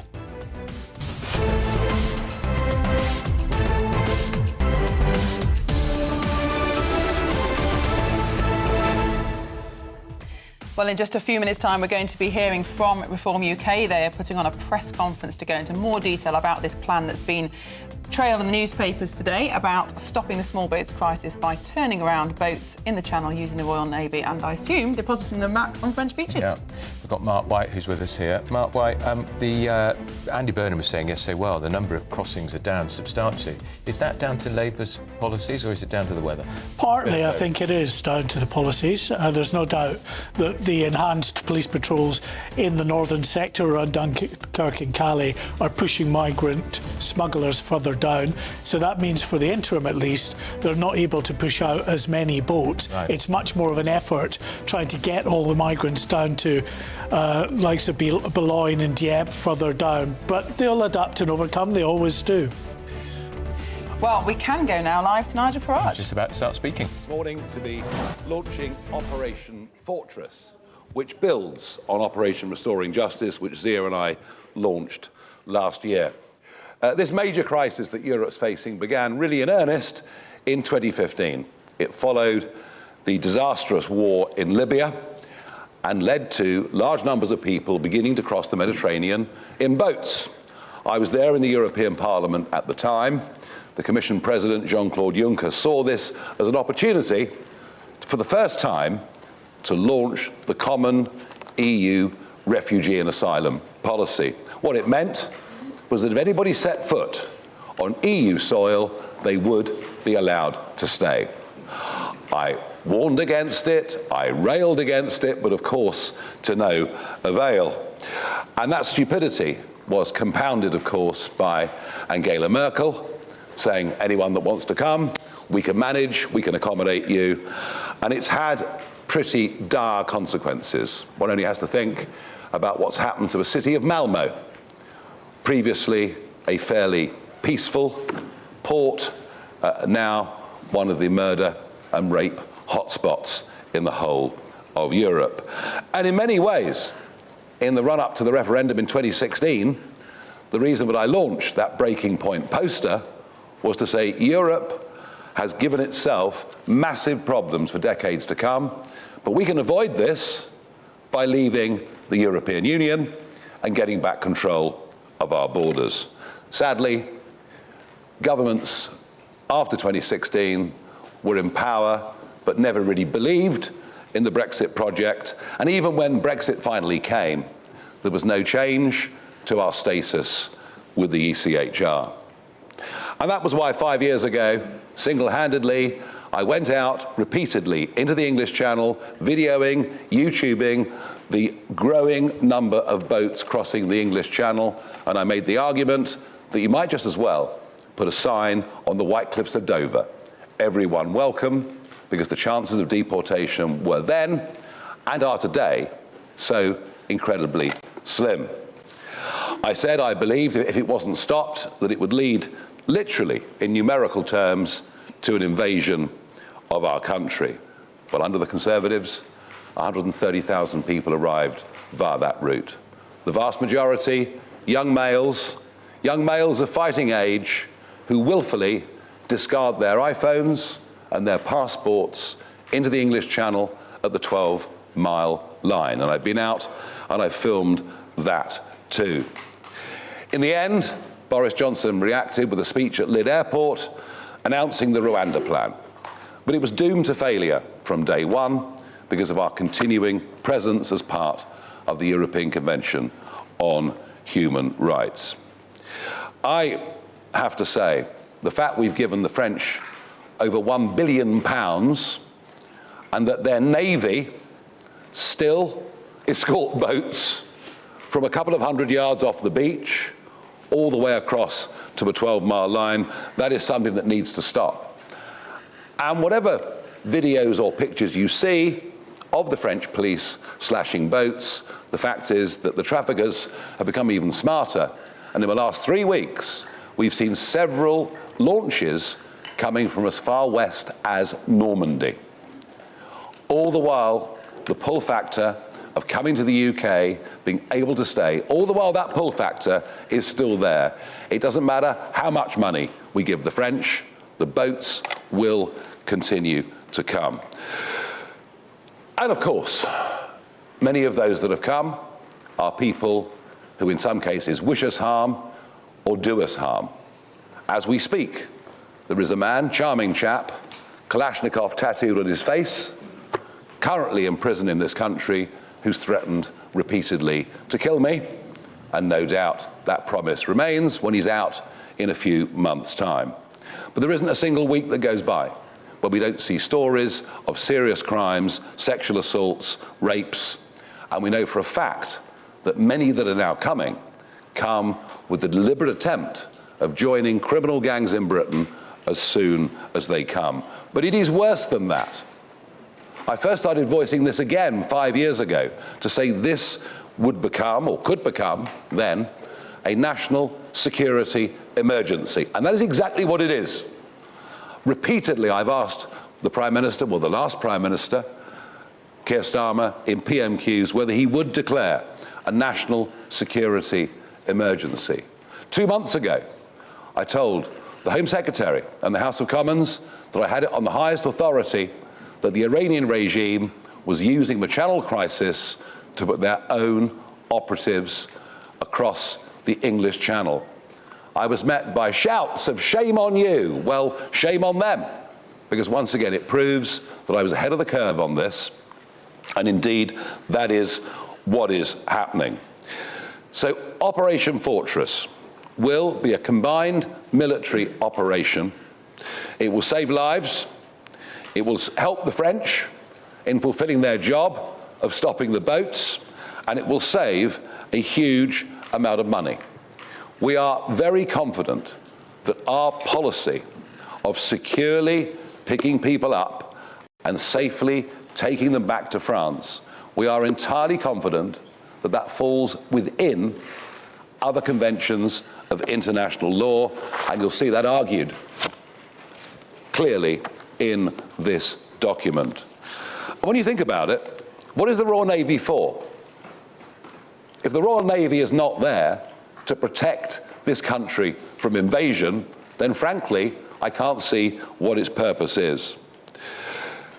We now see a Conservative Shadow Home Secretary going into the English Channel 5 years too late and making exactly the same arguments now that I've made for 5 years. But remember, in their 2010, 15, 17 and 19 manifestos, they promised net migration down to tens of thousands a year and shouldn't be believed.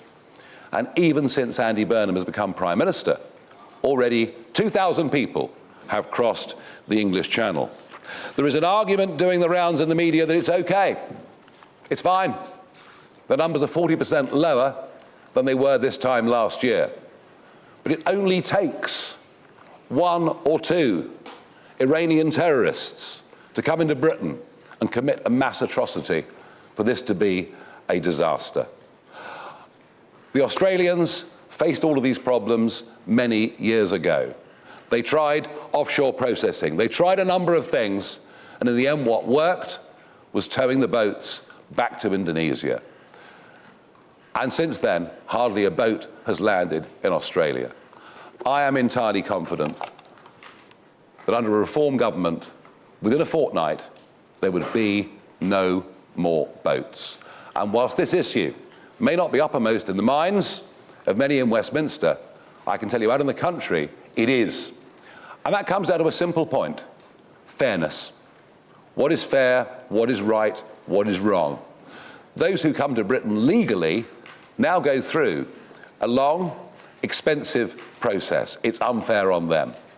And to now see a situation where those that come to Britain illegally, via these means, go to the top of social housing lists all over the country is simply unfair. I do not have much confidence that this Prime Minister will grip this, but I very much hope that I'm wrong, and I will ask Zia to lay out more of the operational details. Thank you.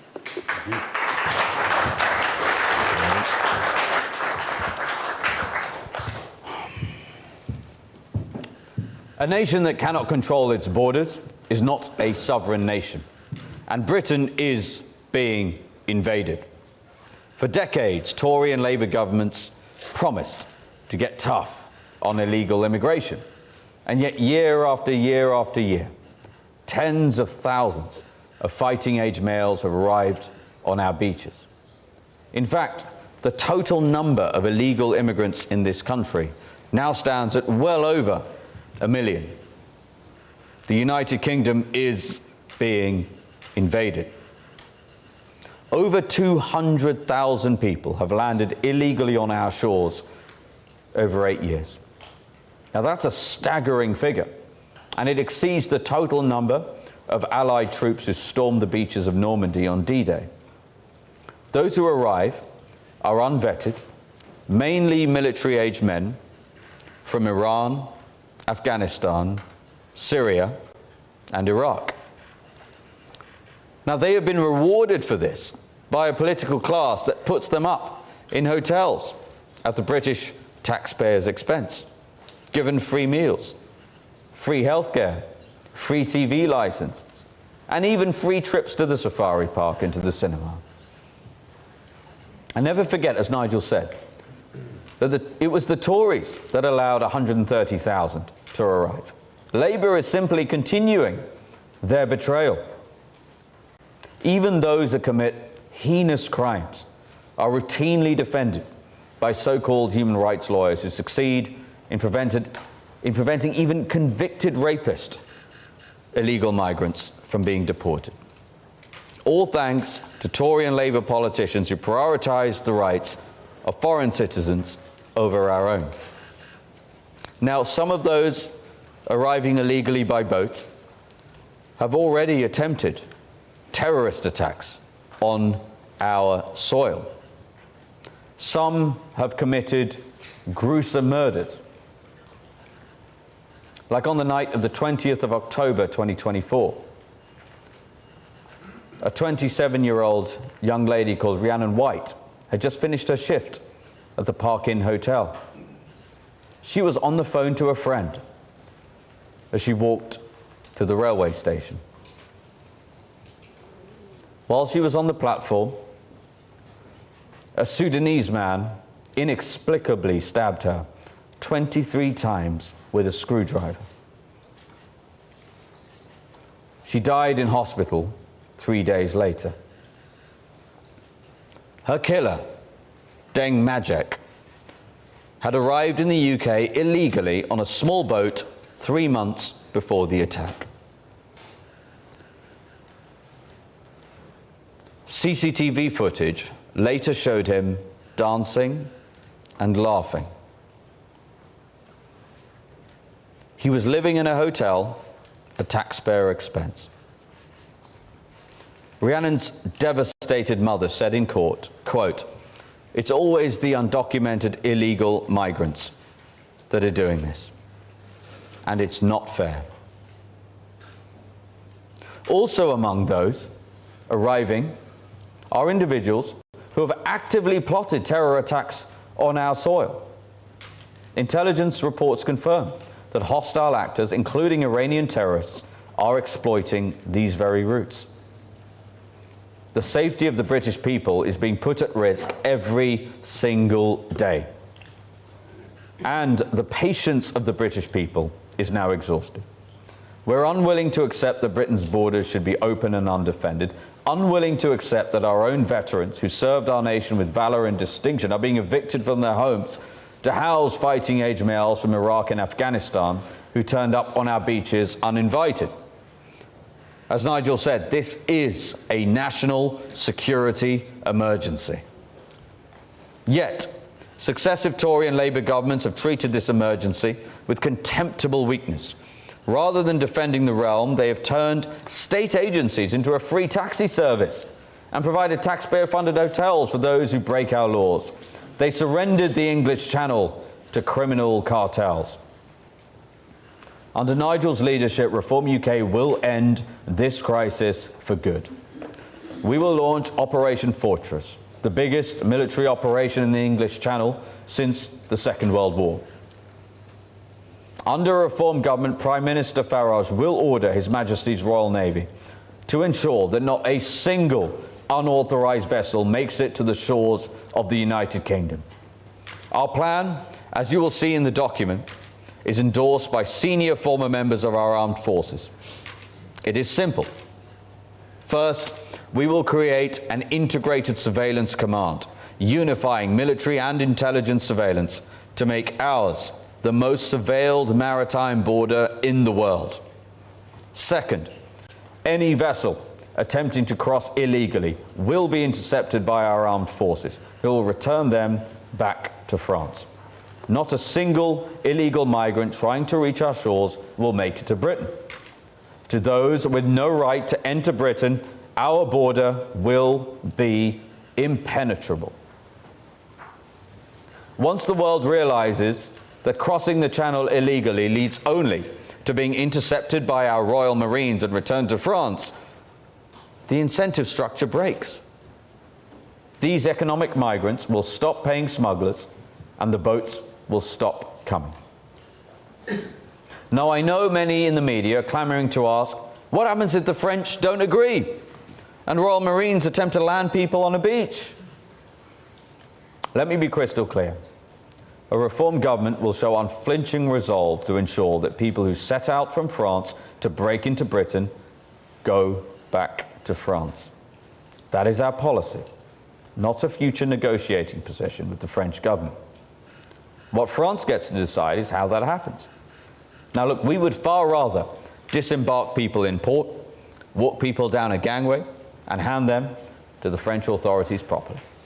That is more dignified, and it is what we will negotiate for. And keep in mind, the official position of the French government is that they do not want these boats leaving their shores in the first place.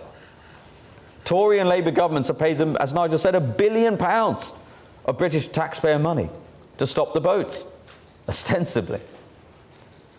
Our military would in fact be helping them comply with the very agreements that they signed. But if the Elysee Palace refuses, make no mistake, His Majesty's Royal Marines will disembark them safely on the very shore they left that morning. Those are the only two options.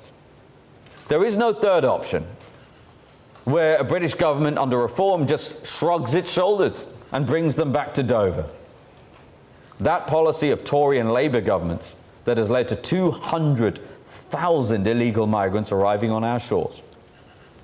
That was the policy that led to the savage murder of Rhiannon White. The policy that has almost resulted in a mass casualty terrorist attack on our soil.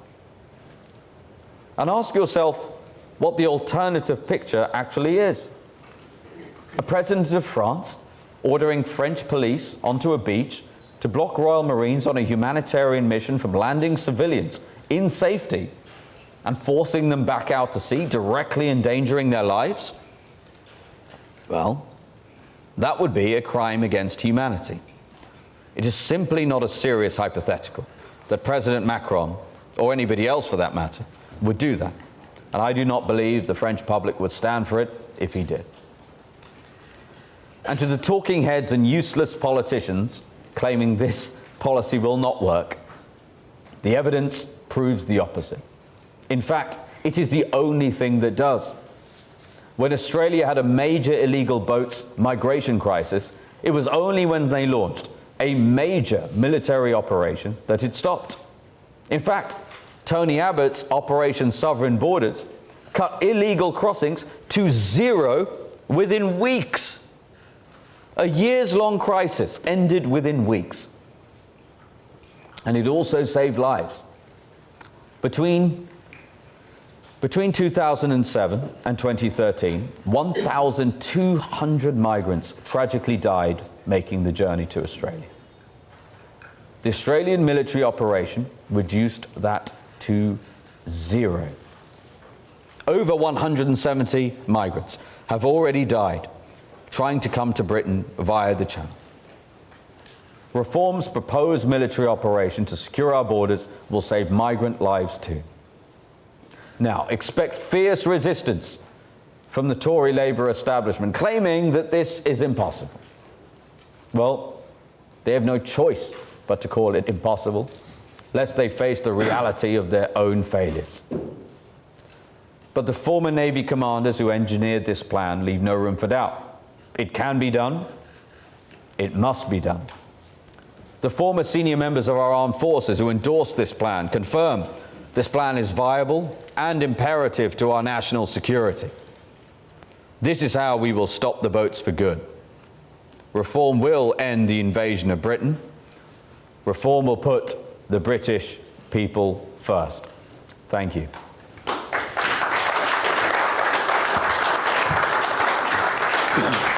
Thank you, Zia. We've got one or two questions, starting with Henry Zeffman from the BBC. Thank you very much, Mr. Farage. This is an eye-catching hardening of your position on small boats. Why now?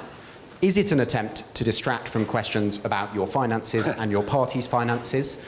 On which note, in 2024, did you negotiate a deal on what would happen to Reform's finances if you came back as leader at a time when you were suggesting you had no plans to return to electoral politics? Why now? Because I think what happened in Ceuta over the weekend shows you just how serious this situation is. The British public are getting tired, and I do genuinely think that the Iranian threat is very, very real indeed. So we've gone further. By the way, I'd never ruled this option out in the past. I'd always said it was an option if it came to it. But I think actually, you know what, the country will get behind the message that we have a Royal Navy. It's there to protect this country from invasion, and that now is what it should be used for. In terms of, questions about money could go on for years, you know. I mean, look, I had no intention of returning to politics or as leader of Reform.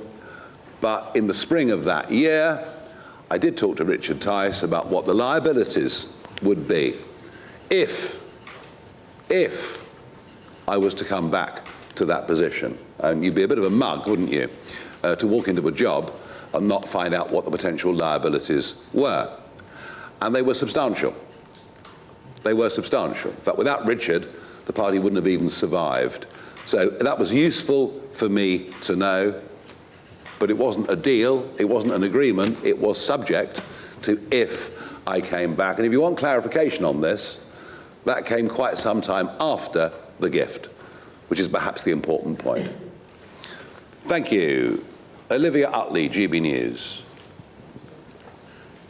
You say you'd simply return migrants back to French beaches even if the French disagree with the plan. Obviously, this all works a lot better if the French do agree with the plan.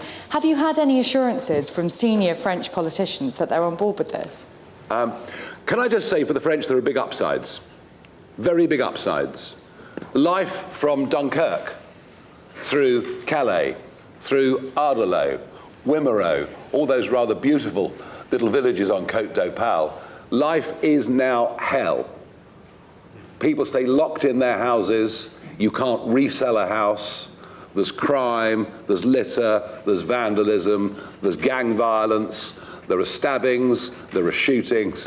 I mean, dealing with this problem would be a great, great relief to the people of northern France. So that's the first thing I would say. There is a big upside for the French in this. Have we had talks with some senior French political figures about this? Yes. And I think attitudes are starting to change. Attitudes towards this are starting to change. You know, and they're also beginning to realise that we have given them a lot of money, and this would in fact be helping them with their objectives. So are we there yet? Can I guarantee you that they'll welcome this with open arms? I can't. But can I say there is a softening of attitude towards this position? Yes. And of course, we have some very major French elections coming up next year. Do I add to that? Well, look, as Nigel said, as you'll see in this document, we envisage two positions from the French. One in which they consent, which is vastly preferable, and that will be our primary objective. However, if they choose not to consent, we have a plan for that too. All right. Thank you. Carl Dinnan, ITV.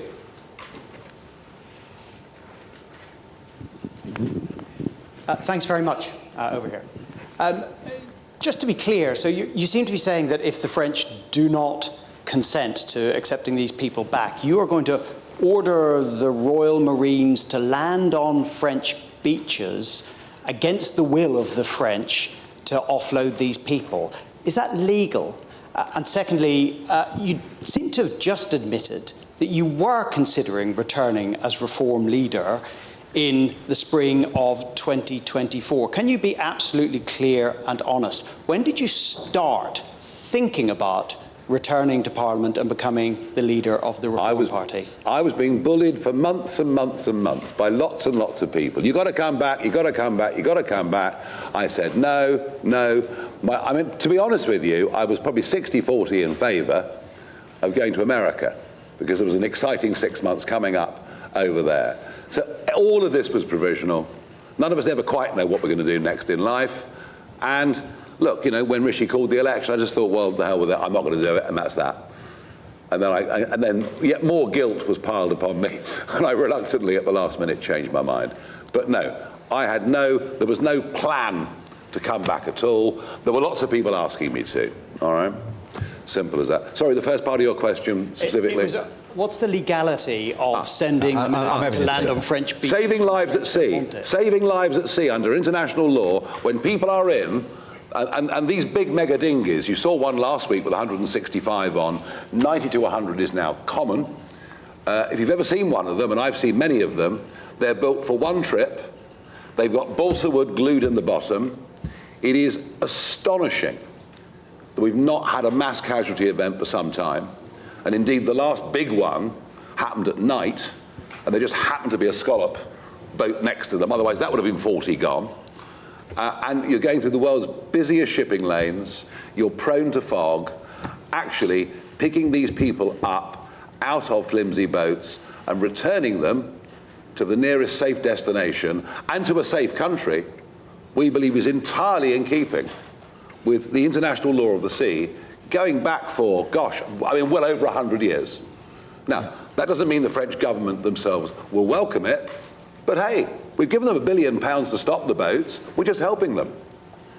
Yeah, and I would add to that. Obviously, our position is one of the first things Nigel will do as Prime Minister is lead the ECHR, but article of the ECHR it demands that you protect life.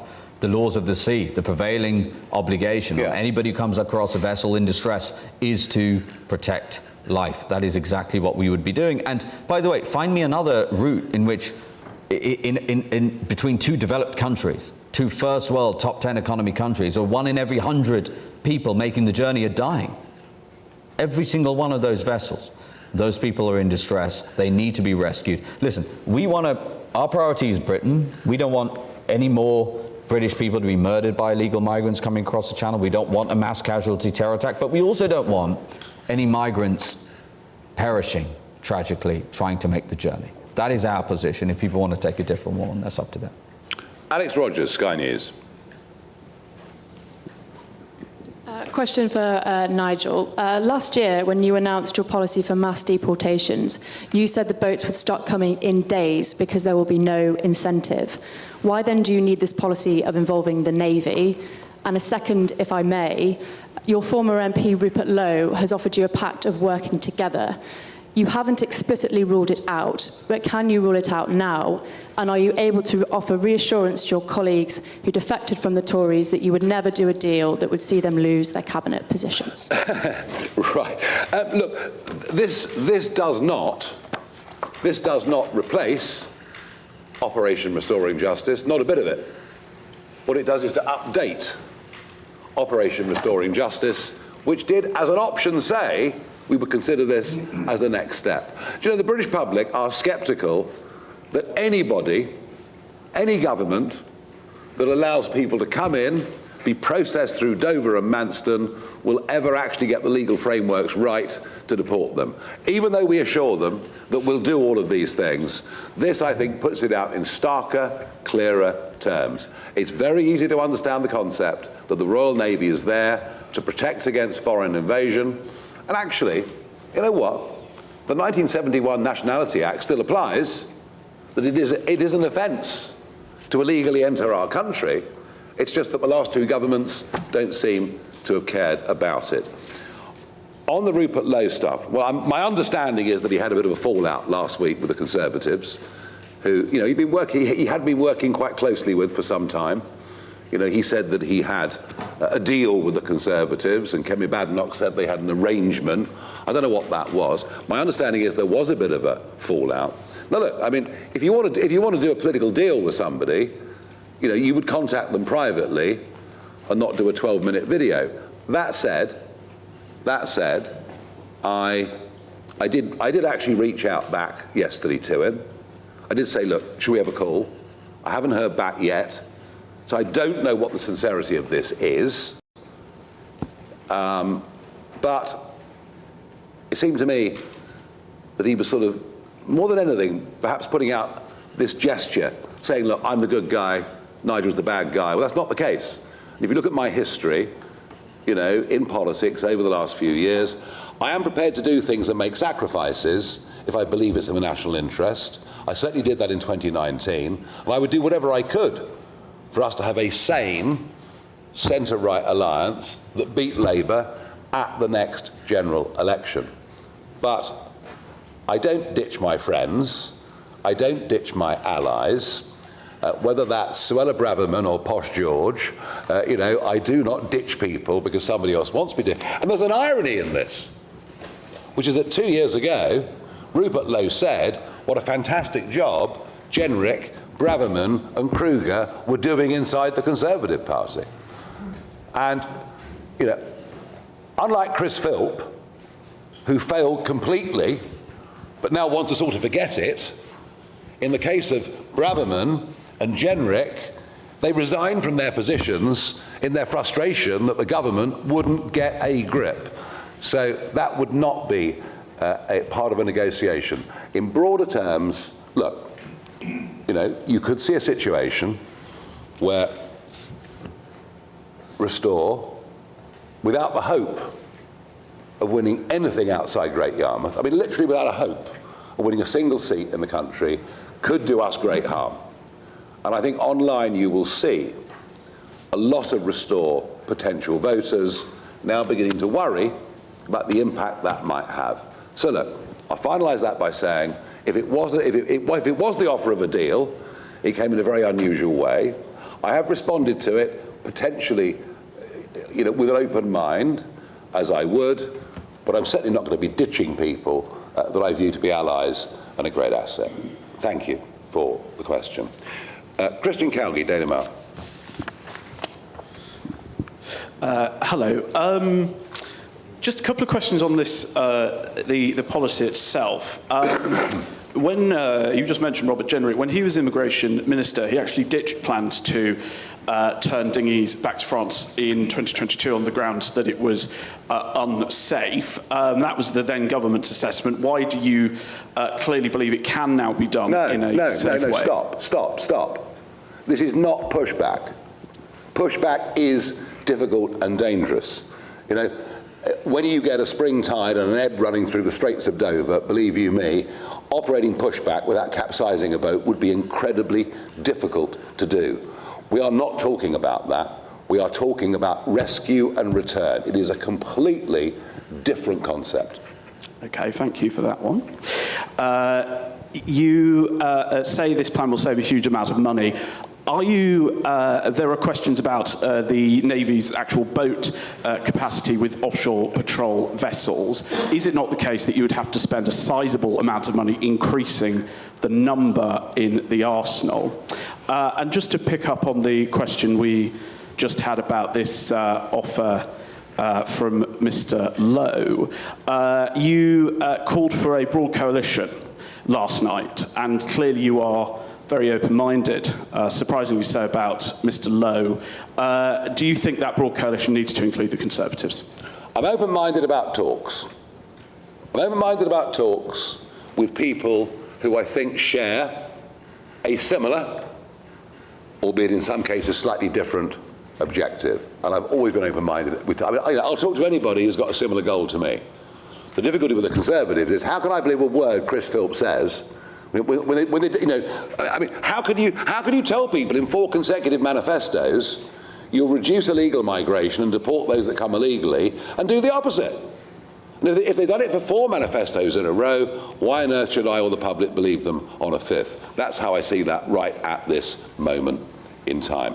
Okay, I don't think what no one's really got a grip on here is the sheer scale and cost of what happens in the English Channel every single day. I know this subject well. Go to Ramsgate Harbour. You will see 4 great big cutters.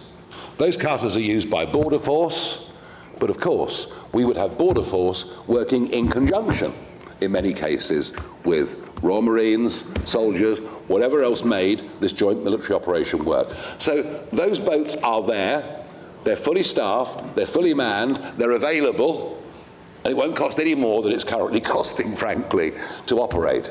You've also, in Ramsgate Harbour, got 2 other boats on big 7-figure money. Do you know what their job is? To go up and down the channel and pick up the empties.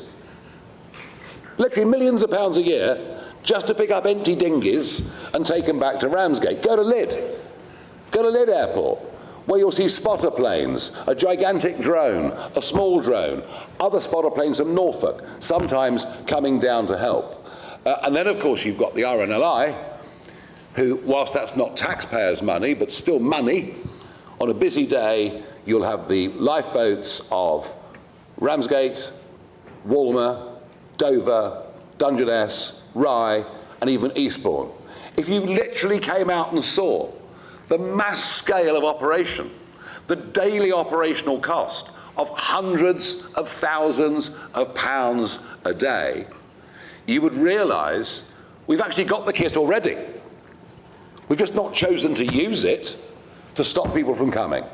The only upgrade that would be needed here would be for a couple of naval patrol vessels to be in the Channel, and as I understand it, there are 3 of those currently at sea around the United Kingdom.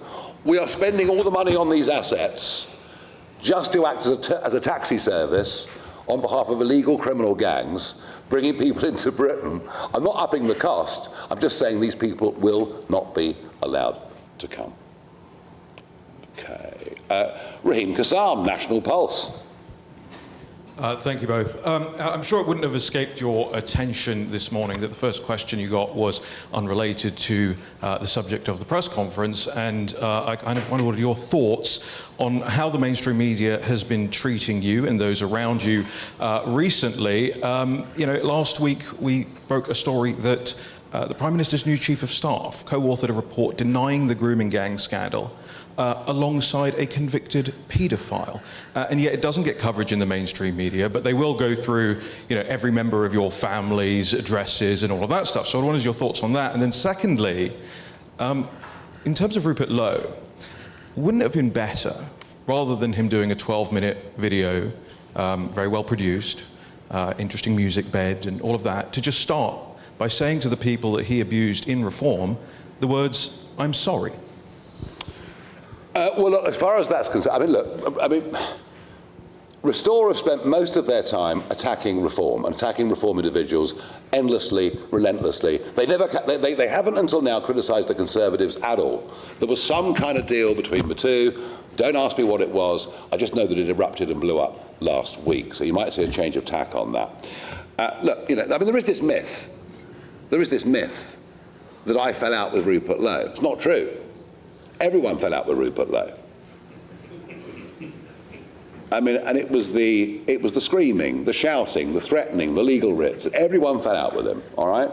But look, if you have to speak to people or make arrangements with people that you've previously fallen out with, if there is a greater good to be had from that, then I'm not closing my mind to it. Sorry would be nice, but I would have thought unlikely to be forthcoming. Look, I just feel that there's been a one-sided pile-on against Reform. I don't think people's family members would be... I don't think Kemi Badenoch's family members or Andy Burnham's family members would be subject to the harassment and increased security risk that mine have been. I've only spoken about a very little part of this. I don't believe it would happen. And, if every time the name George Cottrell is mentioned, you write career criminal next to it, well, please make sure, folks, in the interest of fairness, you do the same with Louise Hay. And you make sure every time that Johnny Reynolds is mentioned, you do put next to it the fact that he had a false CV and that Angela Rayner didn't pay her tax. I think, without appearing to be whingers, I do think we have come under a level of attack that would not be seen by another party if it was part of the establishment, which we're not. Let's go on to Peter Schnettwanger's Daily Telegraph. Morning, Nigel. You mentioned there earlier in one of the earlier questions that you were open-minded to a deal and then a conversation with Mr. Lowe. He set out these red lines under which he would do some sort of pact. What are your red lines? I said I'm open-minded to a conversation. A conversation is different to a negotiation. I opened the door to that conversation yesterday, late morning, and at the moment I haven't yet had a reply. We will find out whether he genuinely wants to have talks. If he does, then we'll start to negotiate. But these things, if anything like this was to happen, it would not happen overnight. It would go through a whole series of stages. As I say, whatever's been said in the past, I'm prepared to put that aside and have a conversation. But I'm not going to commit myself to anything more than that right now. And he seems to have given us a shopping list, some of which I have no desire to meet. Interestingly, on policy terms, actually most of the things he talks about are things that I've championed for over a quarter of a century. We'll see. Thank you very much. Michael Knowles from The Express. So we're going to leave the press conference now with Nigel Farage holding court. We've got our panel still with us. Mark Field, Andy Williams is back with us. Andy Burnham, you nearly I did call you Andy Burnham. I'm very sorry. The Prime Minister is But I just want to say to you, Mark, as a former Tory MP, this is going to play very well what he's talking about today. There are all sorts of practical problems with it, but it was what people will be saying. I know what people are going to be saying on our emails and text messages saying, about time, what is the Royal Navy for if it's not defending our borders? No, this is an issue of national security, and I think business as usual just isn't going to cut it. And I think where Farage was right is that too many politicians on all sides have made promises over the years that, oh, yes, we're going to reduce to tens of thousands, we're going to smash the gangs, get rid of the boats, and nothing has happened. And the cynicism and the lack of trust from the British public now is very, very profound. And mark my words, this policy, and there are practical issues that are about the capacity of the Navy, about lawfare that may take over, but this policy will now be the template that I think all parties... And particularly after what we saw in Spain, with all those migrants charging in from... and seeing how swiftly the Spanish authorities dealt with it. Well, these were horrific scenes, obviously. And again, we saw a decade ago when there were huge numbers coming from Syria and from the Middle East onto the shores of Greece and Italy, just what had to change. So I think this is... I mean, what is interesting, actually, about what Nigel Farage has said is he has a grip on the detail. I mean, it is often argued in many things that he doesn't have a detail about economic policy, etc. But on this thing in particular, he's worked through the weeds on it all. And so I think, as I say, it will become the template that I think other parties will slowly but surely follow. They won't necessarily say they're following it, but I suspect this will be very popular. And it will only be relatively limited voices on, from the legal side and etc. that will... The human rights lawyers, they'll be saying it. Oh, of course, and Andy Williams is going to say it, of course. Well, I agree with what Mark said about empty promises and I think unrealistic promises that have been made by successive ministers and prime ministers. I'd say two things. Number one, on the practicality, I think there are multiple issues with the practical implementation of this. The main one, to my mind, and I know other people will put forward others, is, well, how do we get an agreement with France on this? As far as I'm concerned, you can't just dump people back on the shores of another sovereign nation. As far as I understand what they were saying, when challenged, Zia Youssef said, well, we're going to have unflinching resolve here. Well, that's all well and good, but is that enough? Don't you need to have some kind of agreement with France? What if we end up at loggerheads? Now, it doesn't seem obvious to me that France will simply fold because a government come in with unflinching resolve. They might do, but it's not obvious that they will. Remember, I think there that's may be a very different sort of government in France by the time of the next Well, generation. indeed. I mean, exactly. We don't know. It could be a far-right government. It could be a far-left government, for all we know. It could go in either direction. And it's a fight Nigel Farage would want. Well, in many ways he would, I suspect. And ultimately, listen, I don't disagree with what Andy says. I think there are practical issues here. It shouldn't suggest that this is going to be the game changer. And I worry, actually, about the capacity of the Navy as well. I mean, given the numbers that potentially continue to come across, it's still a fairly large stretch of the channel that would need to be properly dealt with. Well, in reassuring democratic style, both the Conservatives and Labour have criticised Reform's plan. Here's what the Shadow Home Secretary Chris Philp told GB News this morning. The only party with credible policies that have been properly thought out. It's very easy for Reform to come up with these slogans, but they're not properly thought out, like this announcement today. It's just done in a panic on the back of a fag packet. It hasn't been properly thought out. When it comes to the economy, cutting welfare and cutting taxes, we Conservatives have a properly thought out plan to cut welfare and cut taxes and ease the cost of living crisis. We've done the proper thinking. Mel Stride and Helen Whately and our leader, Kemi Badenoch, have done the proper thinking on that.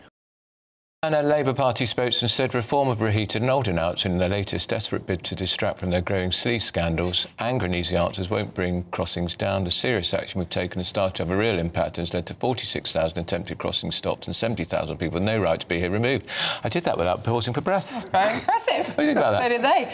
Well, we've still got Mark White here. Mark White, you make the point. How does Marina, even if they're all Marines, how are they going to coax young men in their 20s, mainly, in early 30s, to get on a Royal Naval vessel? For me, this is, I think, the most potentially difficult aspect of what is being proposed here. However, if there's determination and resolve, it can be done. The Royal Marines are expert, in terms of these sort of at-sea interdictions. They train for this all of the time, and it would have to be,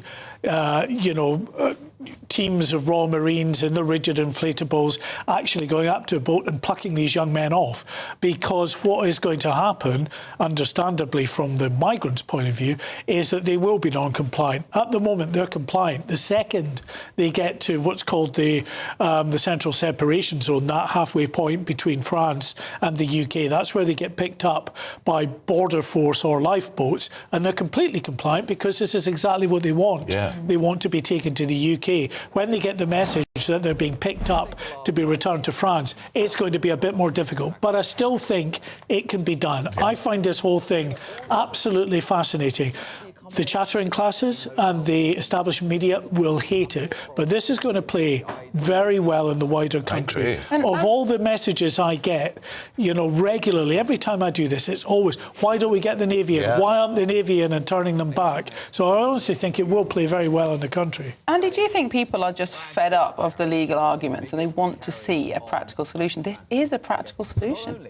It might be a practical solution. I think people are fed up of the legal arguments. I do think that the legal arguments are important. A lot of the statistics show that about 25% of the people who are coming over are genuine asylum seekers. And one thing I would say is I do, and this is not going to win me any friends among the viewers, but I think that ship has sailed. Looking at the yourselves. Yeah, exactly. But the idea that many of, quote unquote, many of the people who are coming here to do us harm, many are deliberately attempting to join criminal gangs. I don't think that's true, and I'd love to see evidence that suggests it is. Yes, there have been horrific incidents, absolutely, no one's denying that. But is it really true that many of the people who are coming across on small boats are doing so to do us harm?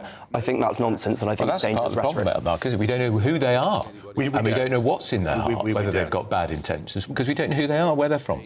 I think that's right. I mean, listen, I'm probably with Andy. I don't think necessarily, I would say many, some, and of course, some very high-profile people. Absolutely. And of course, then you have, understandably, there's a lot of anger from the public at large, undocumented people coming into this country and doing us harm. Listen, this whole issue has, when one thinks of the change in public attitude in the last 2 years, and I suspect in the next 18 months to 2 years, clearly it's in Reform UK's interests for immigration to be towards the top of people's agenda, and if that is the case, then I suspect, as I say, that this will become an important template for a change across the political divide here in the UK. Mark, a lot of our viewers are saying, well, international law isn't real. Who cares about international law? And I think there are some strong arguments, for example, for leaving the ECHR. But international maritime law is actually quite important for trade and international relations, isn't it? We don't want to ditch that wholesale. We're a maritime nation. We rely on the sea for so much of our trade and commerce. So, of course, you want to absolutely be on the right side of international maritime law. They would be if they were to pick up these migrant boats in French waters. Because what it says, the international sort of law of the sea, when it comes to saving lives, is when you rescue people, and there absolutely is an argument for an interdiction, getting right in there and rescuing people on these boats at any point after they've made the journey, because these are very unsafe vessels, full to the gunwales often of migrants coming across. So, intervening very quickly and taking these people to safety is something that would fall within international maritime law. The difficulty is you're supposed to then return them to the nearest safe landmass. So if they're in French waters, then you return them to France. By the time if they get to UK waters or the separation zone, then it's a bit more foggy in terms of what is legal and is not. So you would have to, as a Royal Navy, operate in French waters and pick them up. They could get away with that, I think, the Royal Navy, by saying, look, international laws of the sea, we're going to the aid of this very flimsy vessel out in French waters. If the French don't do it, that's the French's issue. But we, as a responsible Royal Navy, are going to intervene to pick up these people in an unsafe boat heading into one of the busiest shipping lanes in the world. So I think that they would be okay in terms of arguing this internationally, even picking them up in French waters. And then once they do that, then the nearest landmass is, of course, France, whether France like it or not. Fascinating. Yeah, very interesting. Well, he's certainly going to dominate the political agenda today, is he not, Nigel Farage? Perhaps that is part of the plan. Well, that's it from Britain's Newsroom. We'll be back tomorrow morning. We certainly will. Up next, though, it's Good Afternoon Britain with Tom and Dawn. We should say thank you to our panel, of course, Mark Field and Andy Williams. Lovely to see you again. I've had a rare trip to Britain. Brilliant. Yes, see you tomorrow. Plenty more to come on GB News all day. Do stick with us. Well, of course, more reaction to Reform's big policy announcement coming up on this programme, but also the Education Secretary has blamed Michael Gove for this generation of children, or young people, I should say, not in education, employment or training. Is that really credible? And we're also hopefully getting some reaction from the French as to what we've heard Nigel Farage say this morning. What are they going to do? How are they going to react? You don't want to miss that. Oh, and we're also talking about black pudding. Why not? All of that and more to come after your latest weather forecast.